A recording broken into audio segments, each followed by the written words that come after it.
They say death comes quietly. But on this night in Boston, it arrived in a hailstorm of bullets and was stopped by a waitress holding nothing but a coffee pot. Adrian Vale ruled the criminal underworld with an iron fist until the moment armed killers walked through a diner door to end him. What he didn't know, the exhausted woman refilling his cup had killed more men than he'd ever met. In 7 seconds, she would save his life, destroy her own cover, and bind their fates together in blood. Stay with me until the end of this story. Hit that like button and comment your city below.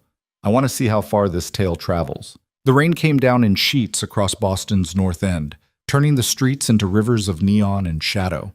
It was the kind of night that drove honest people indoors and brought the dishonest out to play. The kind of night where fortunes shifted and bodies dropped, where the city's criminal heartbeat pulsed strongest in the darkness between streetlights. Adrian Vale sat in a corner booth of Rosie's all-night diner, a relic from the 1950s that somehow survived gentrification through sheer stubbornness. The red vinyl seats were cracked, the checkerboard floor yellowed with age, and the jukebox in the corner hadn't worked since the Carter administration. But the coffee was hot, the eggs were edible, and most importantly, nobody asked questions at 3 in the morning. He checked his watch. 3:17 a.m. Marcus was late. Adrian cut an imposing figure even sitting down, broad shoulders filling out a charcoal suit that cost more than most people's monthly rent. Dark hair swept back with just enough gray at the temples to suggest wisdom rather than age. His hands, clasped around a coffee mug, bore the faint scars of a younger man's mistakes. At 42, he'd built an empire from the ruins of Boston's old guard, expanding from protection rackets into legitimate businesses that laundered money so efficiently even the feds couldn't track it. But empires, he'd learned, were exhausting to maintain. "More coffee, hun?" Adrian glanced up at the waitress. She'd been working the floor alone for the past hour. A woman in her early 30s with auburn hair pulled back in a messy ponytail, her name tag reading Lena. Dark circles shadowed her eyes, and her movements carried the heavy weight of too many double shifts strung together. She held the coffee pot with the automatic efficiency of someone who could pour in her sleep. "Please," Adrian said, pushing his mug forward. She filled it without spilling a drop, her hands steady despite the visible fatigue. "You waiting for someone?" "Business associate. Should have been here 20 minutes ago. Traffic's bad with the rain." She tucked a strand of hair behind her ear. "You want me to warm up your eggs while you wait?" "They're fine, thank you." Lena nodded and moved away, her sneakers squeaking slightly on the worn linoleum. Adrian watched her go, noting the slight limp in her left leg, an old injury compensated for so automatically she probably didn't even notice anymore. The diner was nearly empty at this hour. Just him, the waitress, a drunk sleeping it off in a far booth, and an old man reading yesterday's newspaper at the counter. Adrian's phone buzzed. A text from Marcus. "Delayed, 15 minutes. Sorry, boss." He sighed, taking a sip of the mediocre coffee. 15 minutes in this business might as well be an eternity. Things could change in seconds. The bell above the door chimed. Adrian didn't look up immediately, just another customer seeking refuge from the rain. But something in the sudden silence made his instincts prickle. He'd survived 2 decades in Boston's underworld by reading rooms, by sensing when the air pressure changed before violence erupted. The drunk in the far booth wasn't sleeping anymore. He was watching. The old man at the counter had folded his newspaper, and 3 men had entered, spreading out with the practiced spacing of people who'd worked together before. They wore rain-slicked jackets, hands buried in pockets, water dripping from their hair. Young guys, mid-20s, with the hungry look of soldiers eager to make their bones. Adrian's hand moved slowly toward the .45 in his shoulder holster, hidden beneath his suit jacket. Behind the counter, Lena refilled the old man's coffee, her movements unchanged, her expression neutral. But Adrian noticed something. She'd positioned herself with a clear line of sight to the door, and her weight had shifted ever so slightly onto the balls of her feet. The leader of the 3, a kid with a badly healed broken nose, locked eyes with Adrian across the diner. "Adrian Vale," he said, his voice carrying the false confidence of youth. "You picked the wrong night to eat alone." Time slowed.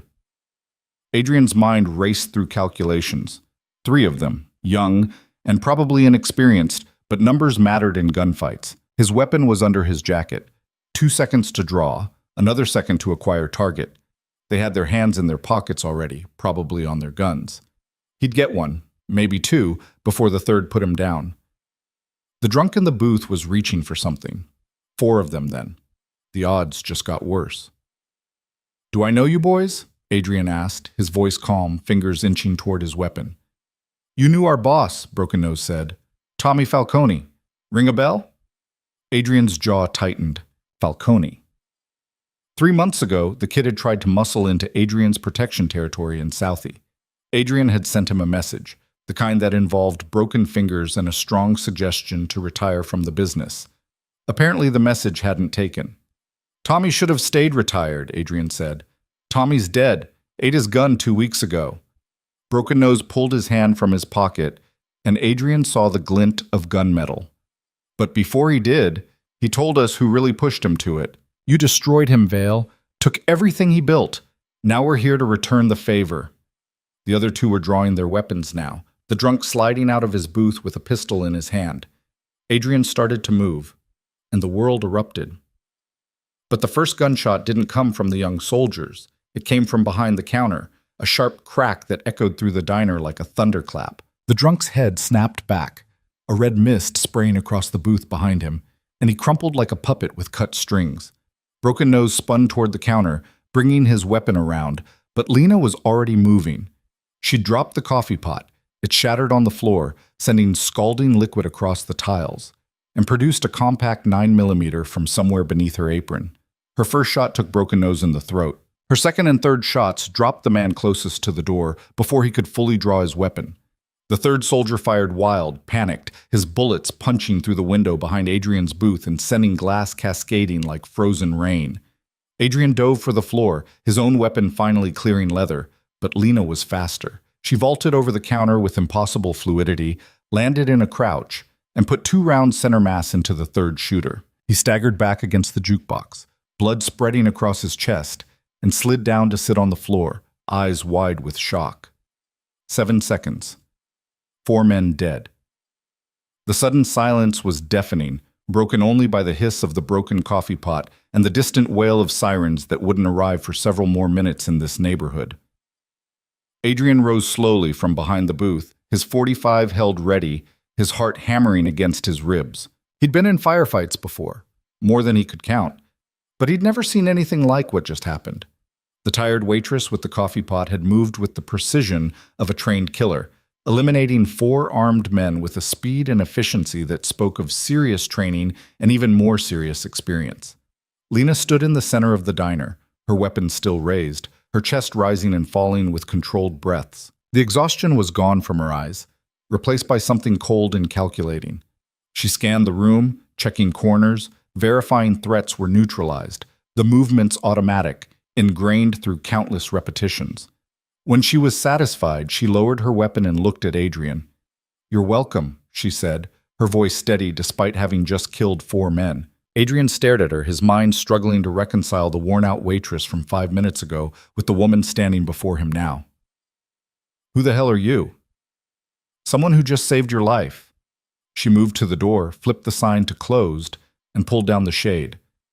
"And someone whose cover you just blew." "Your cover?" Adrian holstered his weapon, stepping carefully around the spreading pool of blood near the drunk's booth. "What cover?" "You're a waitress." "I was a waitress." Lena knelt beside Broken Nose's body, checking his pockets with practiced efficiency. She pulled out a phone, a wallet, and a set of car keys. "Had this job for 8 months, kept my head down, stayed invisible. Then you had to pick tonight to have a meeting in my diner." "I've been coming here for years. I know, I recognized you the first week." She pocketed the phone and stood. "Adrian Vale, the gentleman kingpin of Boston. Runs half the rackets from Cambridge to Quincy, never gets his hands dirty, always 3 steps ahead of the law." She gestured at the bodies. "Except tonight, you walked into an ambush with your gun in your holster and your guard down." Adrian's eyes narrowed. "You knew they were coming." "I knew something was coming. These idiots weren't subtle, casing the place for the last 2 hours from that laundromat across the street." She moved to the window, peering through a gap in the shade. "Your real problem isn't the 4 dead soldiers on my floor. It's whoever sent them." Tommy Falcone's crew. See, Tommy Falcone was small time, a two-bit hustler with delusions of grandeur. Lena turned back to him, and Adrian saw something in her eyes that made his blood run cold. Recognition of a player far more dangerous than some dead hustler's revenge squad. Someone bigger is moving against you, Vale. These kids were just the opening salvo. The sirens were getting closer. Adrian pulled out his phone, fingers flying across the screen. He needed to make calls, activate his network, get his people moving. But Lena crossed the space between them in 3 quick steps and grabbed his wrist. "Put it away," she said. "You make that call, you're dead within the hour." "The hell are you talking about? How did they know you'd be here? Tonight? At this specific diner? At 3 in the morning?" She released his wrist but held his gaze. "You've got a leak, Vale. Someone in your organization sold you out. You call your people now, you're just giving the rat a heads up that you survived." Adrian wanted to argue, but her logic cut through his adrenaline like ice water. Marcus was late. Marcus, who'd never been late a day in his life, who handled Adrian's schedule with obsessive precision. Marcus, who knew exactly where Adrian would be tonight. "Marcus," Adrian breathed. "Your assistant? Probably." Lena was moving now, stripping off her blood-splattered apron and retrieving a jacket from a hook near the back. But it doesn't matter who. What matters is you can't go back to your usual haunts, can't use your usual resources, can't trust your usual people. "So what do you suggest I do?" Adrian's voice carried an edge of anger now. "Just run? Abandon everything I've built? I suggest you stay alive long enough to figure out who's trying to kill you." She pulled on the jacket, worn leather, functional rather than fashionable. "And since I just murdered 4 people to keep you breathing, I suggest you come with me before the cops arrive and start asking questions neither of us wants to answer." The sirens were close now, maybe 2 blocks away. Adrian looked at the bodies, at the shattered window, at the woman who'd appeared from nowhere to save his life. Every instinct screamed at him to take control, to activate his network, to use the resources he'd spent 2 decades building. But another instinct, the one that had kept him alive through gang wars and federal investigations, told him she was right. "Where?" he asked. "Somewhere they won't think to look." Lena grabbed a backpack from behind the counter, already packed, ready to go. She'd been prepared to run at a moment's notice. "Move. Now." They went out the back door into an alley thick with the smell of garbage and rain. The downpour had intensified, turning the world into a gray blur of water and shadow. Lena led the way, moving with confident purpose through the maze of back streets that networked through the north end. Adrian followed, his expensive shoes splashing through puddles, his suit growing heavy with water. "How did you know?" he asked as they navigated a narrow passage between buildings. "About the ambush?" "Because I've run enough of them to spot the signs." Lena paused at a corner, checking the street beyond before crossing. 3 men enter separately but spread out with tactical spacing. A 4th already in position as backup. Weapons concealed but hands staying in pockets. Tells you they're ready to draw fast. And the timing, waiting until you were isolated, relaxed, not expecting trouble. "You're military." "Was, long time ago." She led him down a side street, away from the approaching sirens. "Then I was other things. Things I'd rather not discuss in the middle of a rainstorm while running from a crime scene." They emerged onto a wider street, less residential, more industrial. Warehouses and auto repair shops, all closed at this hour. Lena headed for a nondescript garage with a corrugated metal door painted industrial green. She produced a key from her pocket and unlocked a side entrance. Inside, the space was dark and smelled of motor oil and old concrete. Lena hit a switch, and fluorescent lights flickered to life, revealing a surprisingly clean workspace. Tools hung on pegboards with military precision. A workbench ran along one wall. And in the center, covered with a tarp, sat something large and vehicle-shaped. Lena pulled off the tarp, revealing a black muscle car, a Dodge Charger, late 60s model, restored to pristine condition but modified for performance rather than show. The kind of car that could outrun anything on the road and didn't appear in any registration database. "Get in," she said, moving to the driver's side. Adrian hesitated. This was the moment of decision. He could walk away now, take his chances, use his resources despite her warnings. Or he could trust this mysterious woman who'd killed 4 men without breaking a sweat. The sound of police radios echoed from the street outside. Adrian got in. Lena started the engine. It roared to life with a throaty rumble that spoke of serious horsepower, and pressed a button on the dash. The garage door ahead of them began to rise. She put the car in gear, and they rolled out into the rain-slicked street. "Where are we going?" Adrian asked, fastening his seatbelt. "Away from here. After that, we improvise." She turned onto a main road, keeping her speed just below the limit, nothing that would draw attention. "You have cash on you?" "Some. Few thousand." "Credit cards?" "Of course." "Don't use them. They'll be tracking those within the hour." She glanced at him. "How much can you access without going through your organization?" Adrian did quick mental math. "I've got safety deposits around the city. Maybe 200 grand in cash, untraceable. Gold. A few clean passports." "That'll work for a start." She turned onto a highway on-ramp heading south. "We're going to need money, weapons, and information. In that order." "We?" Adrian studied her profile in the dashboard lights. "Why are you helping me? You could have just let them kill me and walked away." Lena was quiet for a long moment, her eyes on the road, her hands steady on the wheel. The Charger ate up the wet highway, its engine a constant growl beneath their conversation. "Because they burned my cover," she finally said. "I've been Lena Cross, tired waitress, for 8 months. Before that, I was somebody else for a year. Before that, somebody else again. I've been running for 3 years, staying invisible, staying safe." She changed lanes, sliding past a slow-moving truck. "Now, thanks to your visit and that firefight, my face is going to be all over the security footage. The cops will run facial recognition. And when they do, certain people are going to know exactly where I've been hiding. Who's looking for you? People who don't forgive or forget." She took an exit, heading into a neighborhood Adrian didn't recognize. Working class, quiet, the kind of place where people minded their own business. "I had a life before I started running. A different life. I was good at what I did. Very good. Until I made the mistake of being loyal to the wrong people." She pulled into the parking lot of a 24-hour storage facility, killed the engine, and turned to face him fully for the first time since they'd entered the car. "My real name is Lena Cross. That part's true. 6 years ago, I was the primary enforcer for the Constantine organization. You probably know them as the Southside Syndicate before they collapsed." She watched his reaction carefully. "I handled their wet work, their negotiations, their problems. For 4 years, I was the thing that went bump in the night for everyone who crossed the Constantine." Adrian knew the name. The Southside Syndicate had been a major player in Boston's underworld: drugs, guns, human trafficking, everything dark and profitable. They'd collapsed 3 years ago in a bloodbath that left 27 people dead and sent shockwaves through the entire criminal infrastructure of New England. "You're supposed to be dead," Adrian said slowly. "Everyone from that organization, everyone who could testify or had leverage, yes, dead or disappeared." Lena's expression was hard.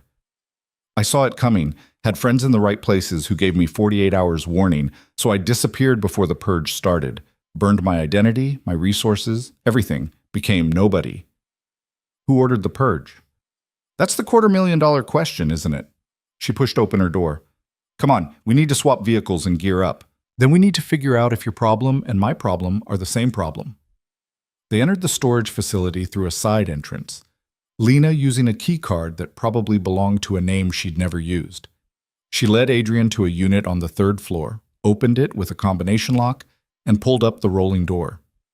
Inside, the 10x10 space was packed with the tools of someone who lived ready to run or fight at a moment's notice. Plastic storage containers lined the walls, labeled with innocuous names but filled with weapons, ammunition, cash, documents. A small workbench held electronics, laptops, phones, signal jammers.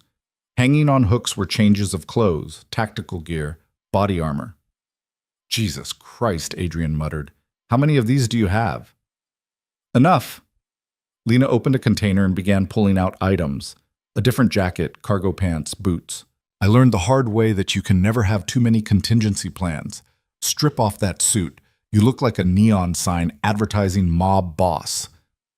Adrian found himself following her instructions, too far into this situation to back out now. She handed him clothes, jeans, a black t-shirt, a dark jacket, work boots, All of it fit perfectly, which meant she'd planned for this scenario, planned for the possibility of needing to outfit someone his size. While he changed, Lena transformed herself. The tired waitress disappeared completely, replaced by someone who moved with military efficiency. She strapped on a shoulder holster, added a backup piece at her ankle, loaded extra magazines into her jacket pockets. She pulled her hair back into a tight braid, changed into tactical boots, and emerged looking like exactly what she was, a professional killer. "Better," she said, appraising his new look. "You blend now." "I don't blend," Adrian said. "I command. I build. I make things happen. And right now, someone is making you into a corpse." She handed him a weapon, a Glock 19, standard but reliable. "You want your empire back? First you survive. Then you investigate. Then you strike back. In that order." Adrian took the weapon, checked the magazine, chambered around with automatic efficiency. "You sound like you've done this before." "More times than I can count." She was packing a duffel bag now, selecting items with quick precision. "The game is always the same. Someone gets ambitious, decides to take what isn't theirs, makes a move. The move fails or succeeds. People die. Territory shifts. The only variable is whether you're smart enough and fast enough to stay ahead of the bodies dropping. Philosophy from an enforcer. Philosophy from someone who's survived every war she's fought."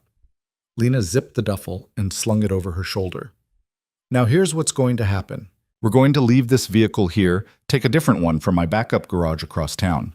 Then we're going to collect your emergency funds, find somewhere to hole up, and start figuring out who wants you dead and why."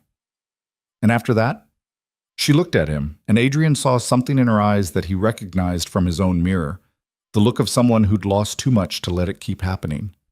"After that," Lena said, "we remind them why it's a mistake to hunt wolves." They left the storage unit as clean as they'd found it, taking only what they needed, leaving no trace of their presence. The Charger remained in the parking lot, another contingency abandoned, another identity burned. Lena led Adrian on foot through the neighborhood, moving through alleys and side streets with the confidence of someone who'd mapped every escape route in advance. The rain had lessened to a steady drizzle, and the sky to the east showed the first hints of dawn, gray light bleeding into black. Somewhere in the city, crime scene investigators were photographing bodies in a diner. Somewhere, someone was receiving reports that the hit on Adrian Vale had failed. Somewhere, Marcus or whoever had betrayed Adrian was making panicked phone calls. But here, in this moment, Adrian and Lena moved through the spaces between the chaos, invisible by choice rather than circumstance. "You know," Adrian said as they walked, "I've spent 20 years building what I have. Connections, resources, respect. I didn't do it by running. You also didn't do it by being stupid." Lena paused at a corner, checking both directions before crossing. "Running isn't retreat. It's repositioning. You pull back, assess, then strike from an unexpected angle." You sound like Sun Tzu." "I sound like someone who read Sun Tzu while bleeding out in a safe house in Bogota, waiting for extraction that might never come." She led him into another parking garage, this one attached to a low-rent apartment complex. "Third floor. Silver Honda Accord, middle of the row. We take that, we're anonymous. Every other car on the road looks just like it." She was right. The Accord was the automotive equivalent of camouflage, so common it became invisible. Lena opened it with a key hidden in a magnetic box under the wheel well, and they climbed in. The interior smelled faintly of vanilla air freshener and had the worn but clean feel of a commuter's daily driver. "Where's your closest stash?" Lena asked, starting the engine. "Cambridge. Safety deposit box at First Union, the branch on Mass Avenue." Adrian gave her the address. "But they don't open until 9. "Then we've got 3 hours to kill." She pulled out of the garage, heading north. "We'll get breakfast somewhere quiet, swap out the plates on this car, and do some research." "Research into what?" "Into who benefits from your death." Lena merged into early morning traffic, a few delivery trucks and shift workers heading home. "You said Tommy Falcone was small time, so why did someone big enough to have 4 soldiers think he was worth avenging? Or was Falcone just the excuse?" Adrian hadn't considered that angle, but it made sense. Falcone had been nothing, a small-time muscle who'd gotten ideas above his station. Taking him down should have been the end of it. But someone had used his death as justification for hitting Adrian. "You think this is about territory," Adrian said. "I think this is about power." Lena drove with the same economical precision she had shown in the diner. No wasted movement, every action deliberate. Someone wants what you have. They needed an excuse to move against you without starting a war with all your allies, so they manufactured one. Using Falcone as a martyr. Using Falcone as a story. Poor Tommy, driven to suicide by Adrian Vale's cruelty. His loyal soldiers seeking righteous revenge. It plays well, gets sympathy, makes you look like the villain. She turned onto a quieter street, heading toward the waterfront. By the time your body turns up, the narrative is already written. You were killed in self-defense by Falcone's crew. Tragic escalation of an old beef. Nobody's fault, really. Adrian felt the anger building in his chest. Not the hot rage of the moment, but the cold, calculating fury he'd learned to harness over 2 decades in this business. Someone had played him, used his own success against him, turned his reputation into a weapon. "I need a list," he said. "Everyone who'd benefit from my territory opening up. We'll make one. But first," Lena pulled into the parking lot of a 24-hour diner, different from Rosie's, cleaner and more corporate. "We eat. Can't plan a counterattack on an empty stomach." They took a booth in the back, Adrian sitting with his back to the wall out of habit, Lena across from him but positioned to watch the door. A tired waitress, actually tired, not pretending, brought them coffee and menus. They ordered breakfast without really reading the options. When they were alone again, Adrian studied Lena in the harsh fluorescent lighting. Without the diner apron and the act of exhaustion, she looked different, harder. The kind of hard that came from surviving situations that killed other people. "The Southside Syndicate," Adrian said quietly.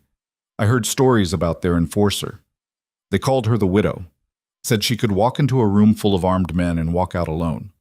Lena sipped her coffee. "They exaggerated." "Did they? Sometimes I left 1 or 2 alive. You know, to spread the word." She set down her cup. "That was a different life, Vale. A different person. I was 24 when Constantine recruited me out of the Marines. Angry, broke, good at killing. He offered me money, purpose, a place to belong. I took it. And now?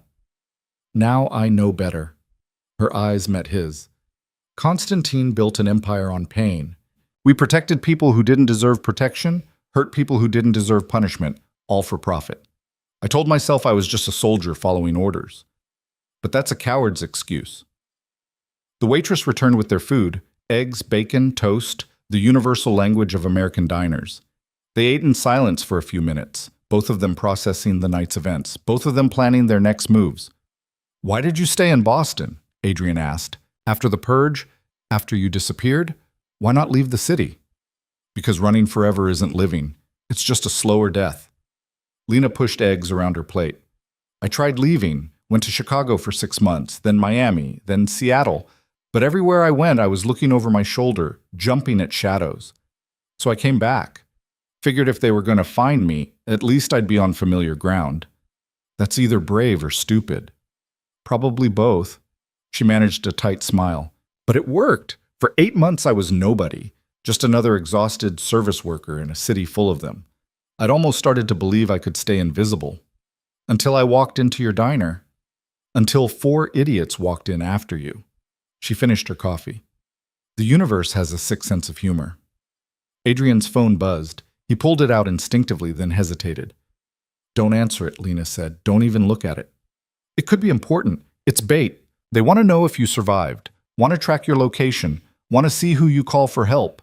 She reached across the table and took the phone from his hand. She powered it down, removed the SIM card, and dropped both pieces into her coffee cup. "You're a ghost now, same as me. The old Adrian Vale died in that diner. What's sitting across from me is someone new."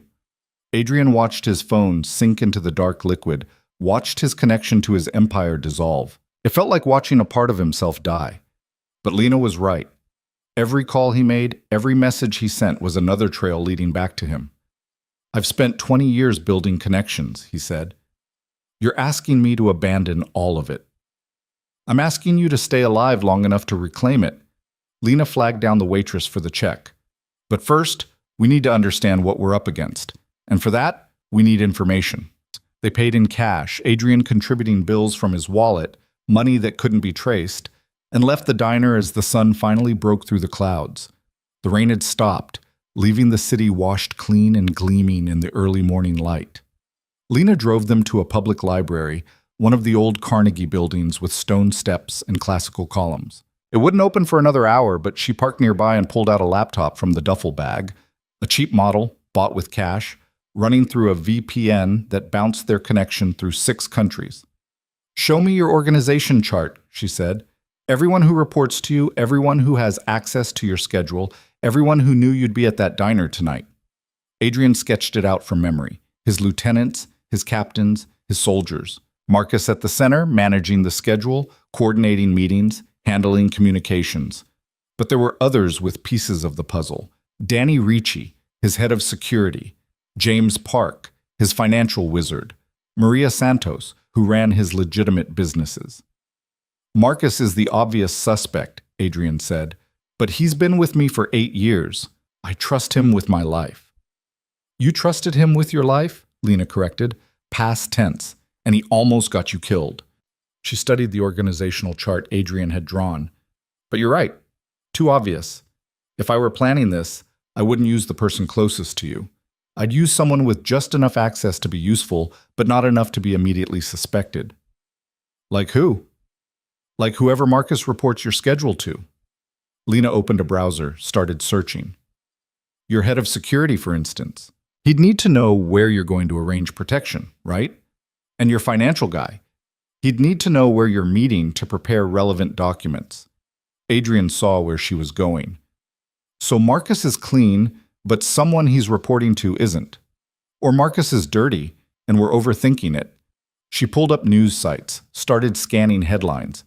"Either way, we need to—" "Oh, shit!" She turned the laptop so Adrian could see the screen. The headline read, "4 dead in North End diner shooting." Below it, security camera footage showed grainy images of the firefight. And there, clear as day, was a still frame of Lena behind the counter, weapon raised, face visible. "They're running facial recognition now," Lena said, her voice tight. "Probably already have my real identity, which means—" Her burner phone rang. Lena stared at it like it was a live grenade. This phone had never rung before. Nobody had this number. It was for emergencies only, a line she'd established 3 years ago and never used. Until now. She answered on speaker. "Yeah?" "Lena Cross." The voice was male, middle-aged, with an accent Adrian couldn't quite place. Eastern European, maybe Russian. "The widow herself. We thought you were dead." "I got better. Who is this?" "Someone who remembers you from the old days. Someone who knows what you're capable of." A pause. "And someone who knows you're currently in a silver Honda Accord, parked outside the Cambridge Public Library, sitting with Adrian Vale." Lena's hand moved to her weapon. Adrian scanned the street, looking for spotters, for threats. "You have excellent surveillance," Lena said calmly. "We have excellent resources. Resources you used to be part of." The voice carried a tone of disappointment. "You were Constantine's best. And when we rebuilt after the purge, we hoped you'd come back. But you chose to hide instead." "I chose to live." "And now you've chosen to die with Vale." The voice hardened. "Last night's operation was meant to be clean. 4 soldiers, in and out, 1 dead crime boss. Instead, you intervened, made it messy, made it personal. You should have sent better soldiers. We'll send better next time. And the time after that. And every time until you're both in the ground." The caller paused. Unless what?" "Unless you remember where your loyalties should lie. Come back, Lena. Bring us Vale's head, and all is forgiven. You can have your old position back, your old life, everything you gave up." Lena looked at Adrian, her expression unreadable. For a long moment, neither of them moved. Then Lena laughed, a short, sharp bark of genuine amusement. "My old life? You mean being an attack dog for men who see people as commodities?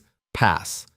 She killed the call, pulled the battery from the phone, and tossed both pieces into a nearby trash can. "Well, now we know." "Know what?" Adrian was still processing the conversation, still trying to understand what it meant. "We know who's behind this. And we know it's bigger than just you. Lena started the car, pulled out of the parking spot with controlled urgency. The Southside Syndicate isn't dead. Someone rebuilt it. And whoever did is making a move to consolidate power in Boston. By taking out me. By taking out everyone. You're just the first. She drove fast, but not recklessly, heading toward Cambridge Center. Think about it. They kill you, claim it's revenge for Falcone, and avoid a war with your organization. Then they absorb your territory piece by piece, probably by cutting deals with your lieutenants. 6 months from now, they own everything you built, and nobody even remembers your name. Adrian felt the pieces clicking into place. But my death would leave a power vacuum. My people would fight over succession, which makes them weak, divided, easy to pick off one by one. Lena ran a yellow light, putting distance between them and the library. It's actually a pretty good plan. Elegant, even. Except I'm not dead. Except you're not dead, Lena agreed. Which means we have a window, small but real. They think they're hunting a wounded animal. They don't know they're facing 2 wolves ready to bite back. She pulled into a parking garage near the bank where Adrian kept his emergency funds. They had 20 minutes until it opened, 20 minutes to finalize a plan. Here's what I'm thinking, Lena said, killing the engine. We get your cash, your documents, your resources. Then we go to ground, really go to ground, somewhere they can't track us. We spend a few days doing reconnaissance, figuring out who runs this new syndicate, where they operate, how they're structured. And then? And then we go to war. Her eyes were hard, certain, but not the way they expect. We don't fight their soldiers. We cut off the head. Fast, surgical, devastating. Make them regret they ever heard our names. Adrian considered this. Every instinct told him to call his people, to mobilize his organization, to meet force with force. But Lena was right. He didn't know who he could trust. Going to ground, striking from hiding, that was the smart play. I have a cabin, he said. Western Mass near the Vermont border. Off the grid, stocked for emergencies. Nobody knows about it except me. Perfect. We'll use that as a base.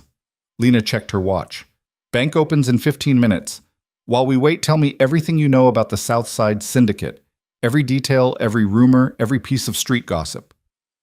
So Adrian talked. He told her about the syndicate's collapse 3 years ago, about the violent purge that had killed its leadership and scattered its soldiers, about the territory that had opened up, absorbed by various players, including Adrian himself, about the occasional rumors over the past year, whispers that someone was recruiting, rebuilding, planning something big. I didn't take the rumors seriously, Adrian admitted. Everyone's always planning something big. 99% of the time, it's just talk. And 1% of the time, it's an organization rising from the dead to kill you. Lena drummed her fingers on the steering wheel. Did you hear any names? Anyone recruiting aggressively, spending money, building infrastructure? Viktor Marchenko, Adrian said after a moment. Old Soviet connections came up through Brighton Beach. He's been expanding his operation over the past year. I assumed he was just ambitious. Marchenko. Lena's expression darkened. I know that name. He was Konstantin's accountant back in the day. Smart, careful, stayed out of the spotlight. When the purge happened, I assumed he'd died with the rest. He disappeared for about 2 years, resurfaced quietly, started small. Now he runs a decent operation, smuggling, mostly, cigarettes, electronics, some pharmaceuticals. Smuggling is how you build infrastructure, quiet, profitable, establishes supply lines you can use for other things later. Lena nodded slowly. Yeah, that fits. Marchenko rebuilds in secret, keeps his head down, waits until he's strong enough to make a move. Then he manufactures a reason to take out the biggest obstacle to expansion, you, and positions himself to absorb everything. The bank's lights flickered on inside. Time to go, Lena said. They entered First Union as the security guard was unlocking the doors. Early customers, but not suspiciously so. Adrian signed in under a false name he'd established years ago for exactly this purpose, and they were escorted to the safety deposit room. The attendant left them alone with Adrian's box. Inside, packed with organized efficiency, 200,000 in hundreds neatly banded, 3 passports under different names, all with Adrian's photo, a Rolex watch worth 50 grand, a small bag of uncut diamonds, and a flash drive. What's on that? Lena asked, pointing to the drive. Insurance policy. Every deal I've made, every partner I've worked with, every piece of leverage I've collected over 20 years. Adrian pocketed it. If I go down, I plan to take everyone with me. Now it's our playbook. Lena loaded the cash into her duffel bag, distributed the passports between them. The diamonds, too. Easier to carry than cash if we need to move fast. They sealed the box, returned it to the vault, and walked out of the bank looking like any other couple running morning errands. Nobody looked at them twice. Nobody saw the weapons under their jackets or the fortune in the bag.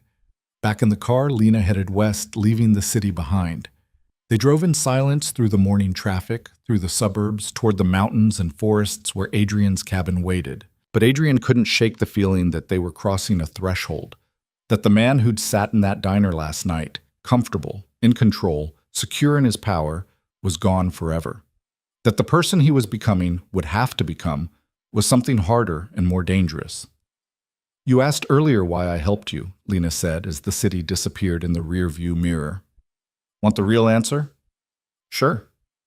Because I'm tired of running, tired of being nobody, tired of looking over my shoulder. She glanced at him. For 3 years, I've been a ghost, safe, sure, but also dead in every way that matters. When those men walked into the diner, when I saw what was about to happen, I made a choice. Be the waitress and let you die. Stay safe, stay invisible, or be the widow one more time. And you chose the widow. I chose to be alive. Her hands tightened on the wheel. And if I'm going to be alive, if I'm going to be the widow again, then I'm going to make damn sure everyone who forced me into hiding regrets it. Adrian understood. He'd spent 20 years building an empire, but somewhere along the way he'd stopped building and started maintaining. Stopped being the hungry young man who'd clawed his way to the top and become the comfortable older man who'd forgotten what real hunger felt like. Last night had reminded him. We're going to need help, he said. I don't care how good you are, how good we are together. We can't take down an entire organization alone.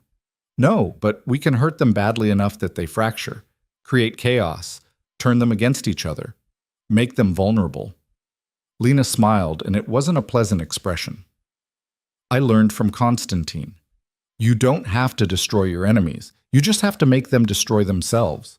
They drove on, leaving Boston behind, heading into the forests where wolves still hunted and the old rules still applied. Behind them, the city continued its morning rhythm, unaware that 2 of its most dangerous predators had just been unleashed. And somewhere in that city, Viktor Marchenko was receiving reports that his opening move had failed, that Adrian Vale had survived, that the widow had returned from the dead. The war had begun. But neither side knew yet how it would end. The cabin sat 3 miles off the nearest paved road, hidden among dense pine forests that had never seen a developer's bulldozer. Adrian had bought the property through a shell corporation 8 years ago, after a close call with the FBI had taught him the value of having somewhere to disappear. The structure itself was deceptively modest.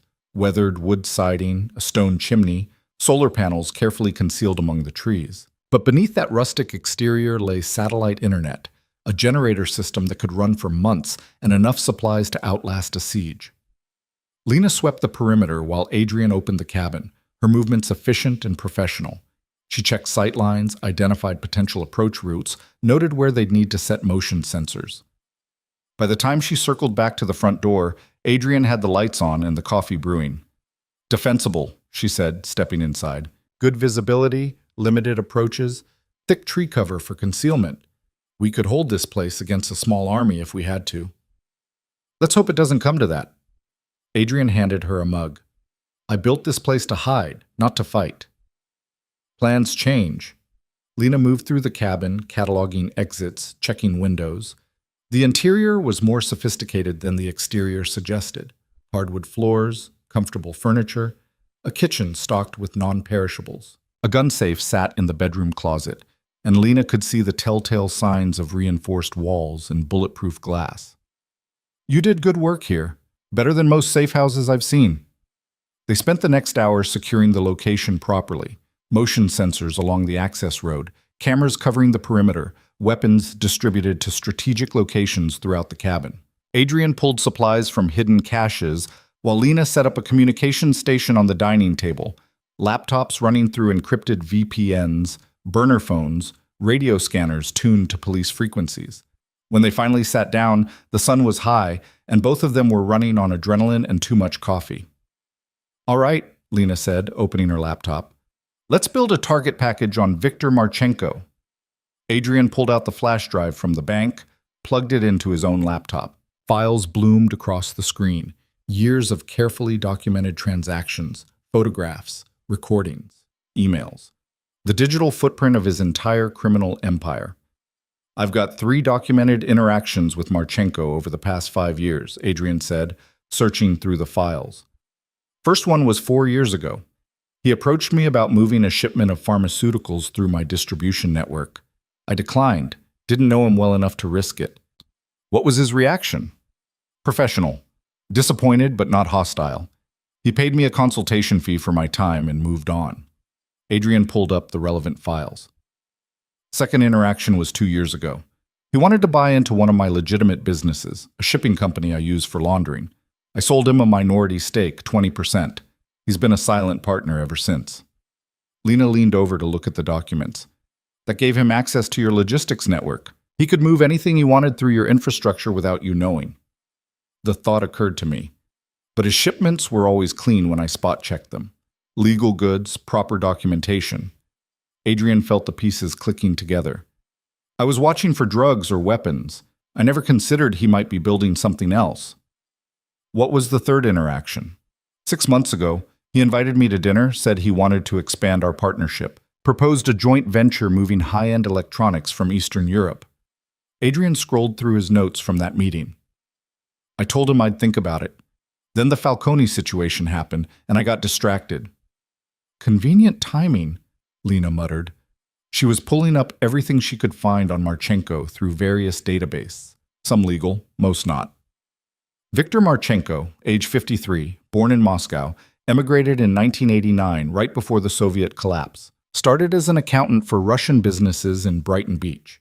Moved up to financial consultant, eventually became CFO for the Konstantin organization. How did he survive the purge? That's the interesting part. Lena pulled up a death certificate. According to official records, he didn't. Viktor Marchenko died in a car accident in Providence 2 weeks before the purge started. Closed casket funeral. Cremated. Very sad. Adrian saw it now. He faked his death. He saw what was coming and got out early. Smart. Lena dug deeper, following digital trails through shell companies and offshore accounts. But he didn't run far. Look at this. 2 months after his death, a company called Baltic Trading Solutions incorporated in Delaware. Ownership buried under 6 layers of LLCs, but the fingerprints are Marchenko's. Same business model, same connections, same operating procedures. He's been rebuilding the whole time. Not just rebuilding, improving. Lena pulled up financial records that probably should have been impossible to access. Konstantin ran the syndicate like a Soviet bureaucracy, centralized, hierarchical, paranoid. Marchenko's doing something different. He's franchising. She showed Adrian the structure. Marchenko had created a network of semi-independent cells, each handling different aspects of the operation: smuggling, money laundering, muscle for hire, information brokerage. They all paid tribute to the center, but they operated with significant autonomy. If one cell got busted, it couldn't compromise the others. It's brilliant, Adrian admitted grudgingly. Resilient, adaptable, hard to destroy, and hard to track. Which is why he's been operating under our noses for 2 years without anyone noticing. Lena sat back, thinking. The question is, why move against you now? What changed? Adrian considered this. My shipping company, the one he bought into. 3 months ago, I finalized a deal to expand operations into New York and Philadelphia. New ports, new distribution networks, access to markets up and down the East Coast, which would give him everything he needs to scale up from regional player to major operation. Lena nodded slowly. But not if you're in the picture. You own 80%, you control the company. He needs you gone to take over completely. And with me dead, my organization in chaos, he approaches my lieutenants with a deal. They get to keep their territories, stay in business. All they have to do is accept him as the new boss. Adrian felt sick. Half of them would take it rather than fight a war. The other half would refuse and get killed, which solves his competition problem. Lena closed her laptop. Yeah, that tracks. It's exactly what I would do. They sat in silence for a moment, the weight of the situation settling over them. Marchenko hadn't just planned to kill Adrian, he'd planned to absorb everything Adrian had built, turn his entire organization into a weapon against itself. So how do we stop him? Adrian asked. We do what he doesn't expect. Lena stood, began pacing. He thinks you're running scared, hiding, maybe trying to reach out to your people for help. He's positioned to intercept any move you make through conventional channels. So we make unconventional moves. Exactly. We hit him where he's vulnerable, force him to react, create chaos in his organization. She turned to face Adrian. But first we need intelligence. We need to know where he operates, who his key people are, what his infrastructure looks like. Adrian pulled up another file. I might have something. James Park, my financial guy. He's brilliant with money, tracks everything. If Marchenko's been moving funds through my shipping company, James would have noticed patterns. Can you trust him? I trust that he's greedy and self-interested, which means if Marchenko approached him to betray me, James would have demanded documentation and guarantees. He'd have records. Adrian found James's contact information. But I can't just call him. Phone's compromised. We go to him, Lena said, in person. Tonight, when he's home. We have a conversation. James has security, good security. I'm better, Lena smiled. Besides, we're not there to hurt him. We're there to make him an offer he can't refuse. They spent the afternoon preparing. Lena field-stripped and cleaned all their weapons while Adrian reviewed everything he knew about James Park's habits and routines. The man lived in a brownstone in Back Bay, worked from a home office, kept irregular hours. He employed 2 bodyguards, both ex-military, competent but not exceptional. As the sun set, they loaded the Honda and headed back toward the city. The drive took 2 hours, giving them time to refine their approach. James is motivated by 3 things, Adrian explained. Money, prestige, and survival. In that order. If we can convince him his best chance at all 3 is helping us, he'll flip. What if Marchenko already owns him? Then we make James more afraid of us than he is of Marchenko. Adrian checked the Glock in his shoulder holster. I've known him for 10 years. He respects power. We just need to demonstrate we have more of it than his current employer. They reached Boston after dark, the city alive with Friday night energy. Restaurants full, bars crowded, people laughing and living their lives in blissful ignorance of the war brewing in the shadows. Lena parked 3 blocks from James's brownstone and killed the engine. Give me 20 minutes to recon the location, she said. I'll text you when it's clear to approach. Adrian watched her disappear into the darkness, moving with the silent efficiency of a professional. He sat alone in the car, listening to the distant sounds of the city, and realized this was the first time he'd been truly alone since the diner. The first moment without immediate action, without planning and movement. His empire was crumbling. His people were potentially compromised. His life, carefully built over 2 decades, was coming apart. But strangely, Adrian didn't feel afraid. He felt alive. His phone buzzed. A text from an unknown number. 2 guards. 1 front, 1 roaming. Roamer just went inside for coffee. Window open, 2nd floor rear. Move now. Adrian left the car and walked with deliberate casualness toward James's brownstone. Just another pedestrian in an expensive neighborhood, nothing to attract attention. He turned into the alley behind the building and found Lena waiting in the shadows. Front guard is watching the street, she whispered. 2nd guard is in the kitchen. James is in his office, 2nd floor, working. We go up the fire escape through the window, quiet and clean. They climbed the metal ladder, Lena moving with cat-like silence, Adrian doing his best to match her. The window she'd indicated was indeed open, probably for ventilation, the occupant not expecting anyone to scale a fire escape in one of Boston's safest neighborhoods. Lena went through first, landing soundlessly on hardwood floors. Adrian followed, less graceful but quiet enough. They were in a guest bedroom, tastefully furnished and clearly unused. Light spilled under the door from the hallway beyond. Lena drew her weapon, checked the corridor, then motioned Adrian forward. They moved through the brownstone like ghosts, avoiding the squeaky floorboard Lena had somehow identified during her 20-minute reconnaissance. The office door stood partially open, light and the sound of typing coming from within. Adrian stepped through first, Lena covering him from the doorway.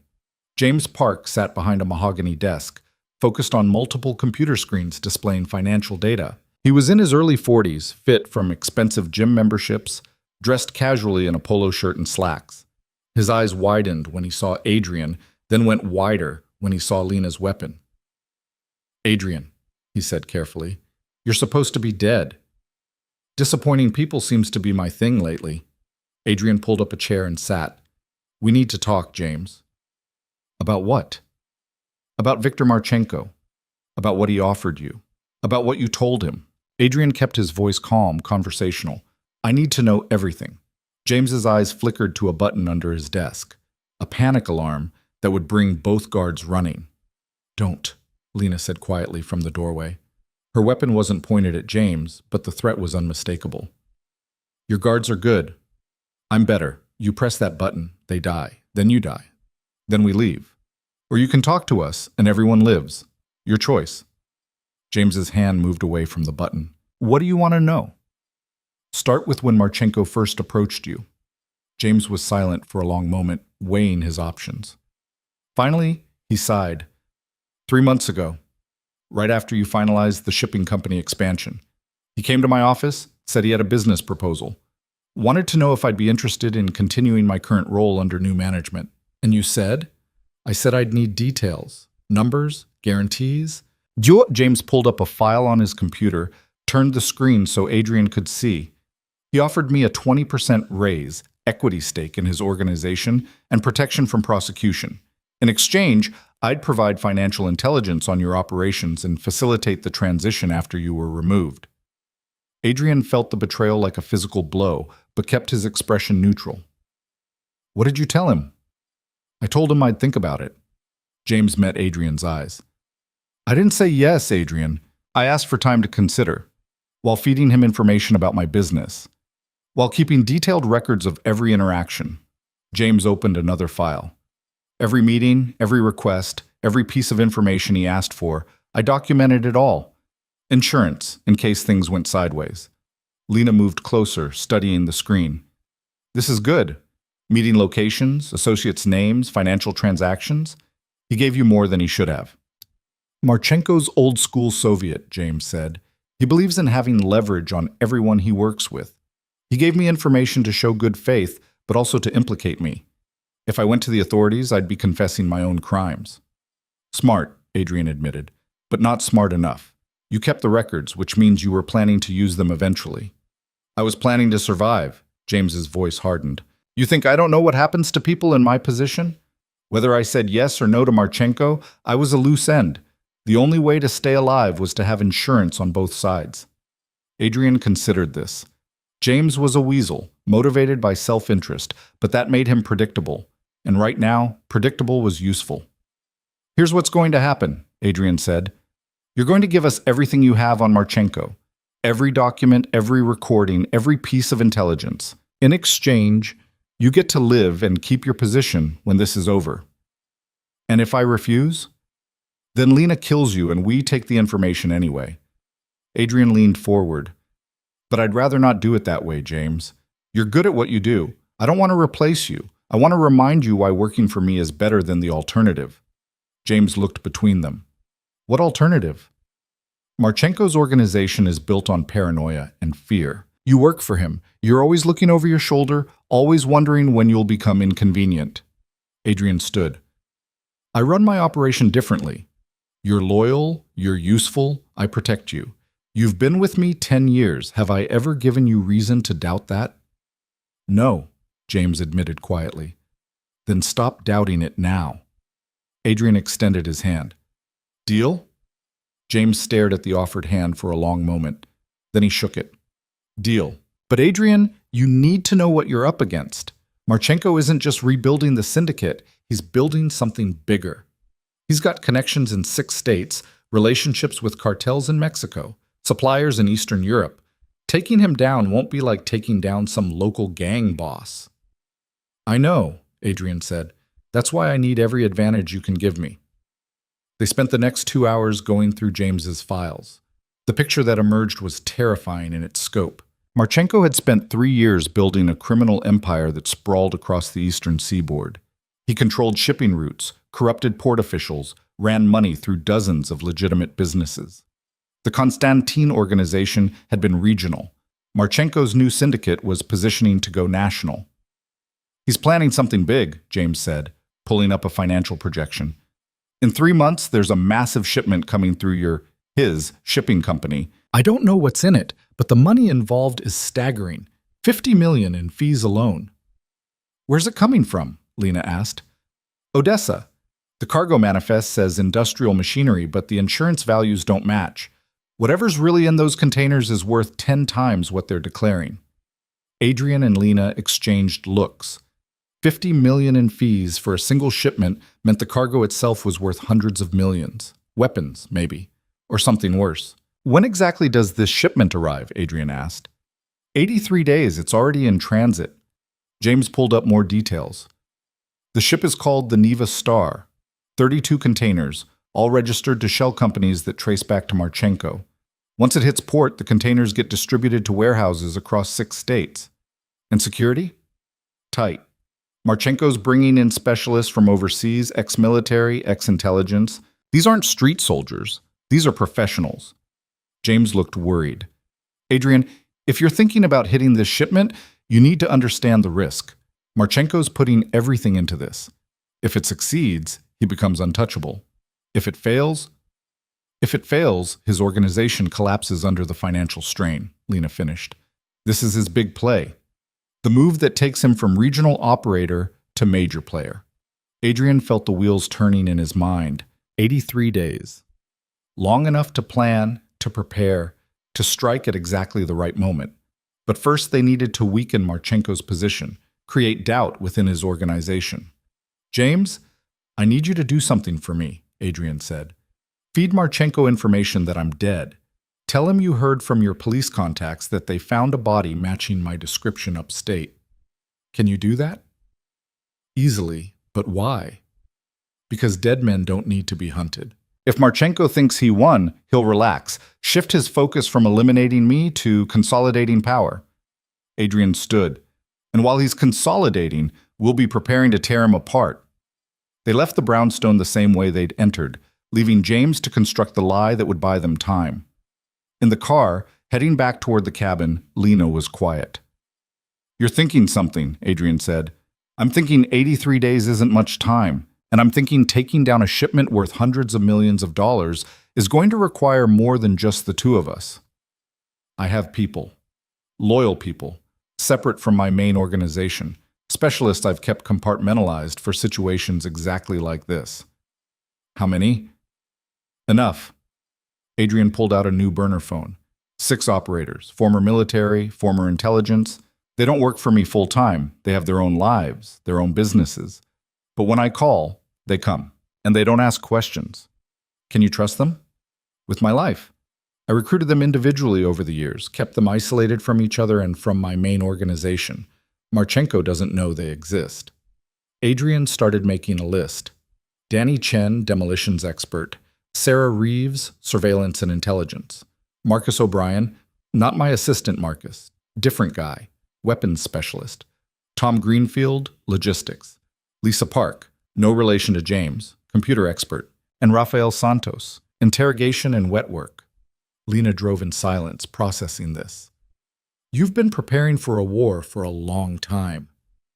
I've been preparing for the possibility of a war my entire career. Just never thought I'd actually have to fight one. Adrian looked out the window at the passing city. But now that it's here, I'm not running. I'm going to burn Marchenko's empire to the ground and make sure everyone knows what happens when they come for me. We, Lena corrected. We're going to burn it down. Adrian looked at her. You don't have to stay in this. You saved my life. You've helped me get this far. But what comes next? It's going to be ugly. A lot of people are going to die. You could walk away, disappear again. Marchenko thinks you're with me, but if you're gone when the dust settles, maybe he lets it go. He won't let it go. I killed his soldiers. I ruined his clean hit. As long as he's alive, I'm a target. Lena's jaw set. Besides, I told you. I'm done running. This is my fight as much as yours. They drove through the night, making their way back to the cabin. Along the way, Adrian used the burner phone to send coded messages to his 6 specialists. Short, Simple, untraceable. The old deal is active. Await instructions. By the time they reached the cabin, 3 had already responded confirming receipt. The others would follow within 24 hours. They always did. Inside, Lena made coffee while Adrian began planning. He pulled out maps of Boston's port district, shipping manifests from his legitimate companies, organizational charts of Marchenko's operation based on James's intelligence. The dining table transformed into a war room covered with documents and photographs. "We can't just wait 83 days and hit the shipment," Adrian said, arranging pieces on the table. "We need to soften him up first, make him vulnerable." "Agreed. But how?" Lena sat across from him. "His organization is decentralized. We can't cut off the head because there's multiple heads. We take out one cell, the others keep operating. Then we don't attack the cells, we attack what connects them." Adrian tapped the financial documents. "Marchenko runs everything through money. He's the central bank for his entire operation. Cells pay tribute, receive funding, uses laundering services. We hit his finances, we hit everyone. Where does he keep his money? That's the problem. James gave us some locations, but Marchenko's too smart to keep everything in one place." Adrian studied the documents. "He's got accounts spread across 20 banks, assets in a dozen countries, investments in legitimate businesses. Even if we could freeze the accounts, which we can't without law enforcement, he's got enough cash reserves to operate for years." Lena leaned back, thinking, "We're approaching this wrong. We can't destroy his money, but we can destroy his credibility. How?" "Information warfare." She pulled over one of the laptops. "Marchenko's organization works because people trust him. The cells pay tribute because they believe he provides value, protection, resources, connections. What happens if we make them question that trust?" Adrian saw where she was going. "We leak information, make it look like Marchenko's stealing from his own people, create suspicion, infighting." "Exactly. We use James to plant false financial records, make it look like Marchenko's skimming off the top, hiding money that should be going to the cells. We get 1 or 2 of his lieutenants suspicious. They start asking questions. Marchenko has to respond, which creates more suspicion. The whole thing starts to unravel." "It could work," Adrian admitted, "but it's slow. Takes time for the poison to spread." "Which is why we combine it with direct action. We hit one of his cells, hard, public, devastating. Make it look like a rival organization moving in. Then we leak information suggesting Marchenko knew about the hit in advance but didn't warn his people." Adrian felt the plan taking shape. So his people think he's stealing from them and leaving them vulnerable to outside attack. They start to fracture, question his leadership. And while they're fighting among themselves, we prepare to hit the shipment. Lena nodded. "By the time the Neva Star arrives, Marchenko's organization is weakened, paranoid, looking in the wrong directions. They worked through the details until dawn, refining the plan, identifying targets, timing the sequence of moves. It was intricate, dangerous, required perfect execution, but it was also elegant in its brutality, using Marchenko's own organizational structure against him. When the sun rose, they had a framework. Now they needed to fill in the details. Over the next 3 days, Adrian's specialists arrived at the cabin one by one, summoned by the coded messages. They came as they always did, quietly, professionally, bringing their expertise and asking no questions about why they'd been called. Danny Chen arrived first, a compact man in his 50s with burn scars on his hands, and a mind that understood explosives the way composers understood music. He'd worked as a demo expert for the Army, then private security, then for Adrian when circumstances made legitimate work impossible. Sarah Reeves came next, a woman in her late 30s who could disappear into any crowd and extract information from any source. Former CIA, she'd left the agency after a disagreement about methods and found Adrian's money more rewarding than the government's. Marcus O'Brien, the weapons specialist, not to be confused with Adrian's assistant, brought enough firepower to outfit a small military unit. Ex-Marine, dishonorably discharged for reasons he never discussed, he ran a gun shop in New Hampshire that served as a front for his real business. Tom Greenfield handled logistics. Short, overweight, forgettable in appearance, he could move anything anywhere without leaving a trace. Former Army quartermaster, he understood supply chains the way Danny understood explosives. Lisa Park arrived with enough computer equipment to run a small tech startup. No relation to James, but equally gifted with numbers and systems. She'd learned hacking in South Korea's cybersecurity sector before immigrating to the United States and finding more profitable uses for her skills. Rafael Santos came last, a quiet man with cold eyes and hands that had ended more lives than Adrian wanted to know about. Former special operations, probably CIA or something similar, he'd done things in dark corners of the world that made Lena's work for the Constantine organization look gentle. When they were all assembled in the cabin, Adrian stood before them with Lena at his side. "Some of you know each other, most of you don't," Adrian began. "That's by design. You've each worked for me independently over the years. Now I'm bringing you together because I need your combined expertise for something bigger than anything we've done before." He laid out the situation: Marchenko's organization, the attempt on his life, the upcoming shipment, the plan to dismantle everything Marchenko had built. "This is voluntary," Adrian said when he'd finished. "I'm asking you to go to war with an organization that has hundreds of soldiers, millions in resources, and connections that reach across the eastern seaboard. People will die. Some of them might be us. If anyone wants to walk away, do it now. No judgment, no consequences." Nobody moved. "Good," Adrian said. "Then let's get to work." They spent the next week transforming the cabin into a proper operations center. Lisa set up secure communications and began building false evidence of Marchenko's financial crimes. Tom established supply lines for weapons, equipment, vehicles. Danny started planning explosive surprises. Sarah began infiltrating Marchenko's organization through social engineering and carefully placed bribes. Marcus O'Brien and Lena worked together on tactical planning, the two of them speaking the shared language of combat veterans. Rafael disappeared for 2 days and came back with intelligence on Marchenko's security protocols and the location of his personal residence. Adrian coordinated everything, moving pieces like a chess master, ensuring each element of the plan supported the others. James Park, still embedded in his normal life, fed carefully crafted lies to Marchenko while gathering more intelligence. 10 days after the diner shooting, they were ready to make their first move. The target was a warehouse in Chelsea where one of Marchenko's cells operated a smuggling hub. 20 soldiers, according to Sarah's intelligence, moving stolen electronics and pharmaceuticals, profitable but not critical to Marchenko's overall operation, which made it perfect for their purposes. "We hit them tomorrow night," Adrian announced. "Make it look like a rival organization, the Benedetti family out of Providence. We take the product, leave evidence pointing to the Benedettis, and make sure a few survivors escape to report back to Marchenko. Then Lisa leaks financial records showing Marchenko knew the Benedettis were moving into the area but didn't warn his people," Lena added. "Creates the first crack in the foundation." The team moved with professional efficiency, preparing weapons and equipment, reviewing the tactical plan, identifying contingencies. They would go in after midnight when the warehouse operated with minimal staff. Danny would create a diversion on the far side of the building. Marcus and Raphael would lead the assault team. Lena would provide overwatch. Adrian would coordinate from a command vehicle with Lisa and Tom. As the sun set, Adrian found Lena on the cabin's back porch, checking her weapons with methodical precision. "You ready for this?" he asked. "I've been ready for 3 years." She loaded a magazine, racked the slide. "What about you? Running an empire from behind a desk is different from pulling a trigger."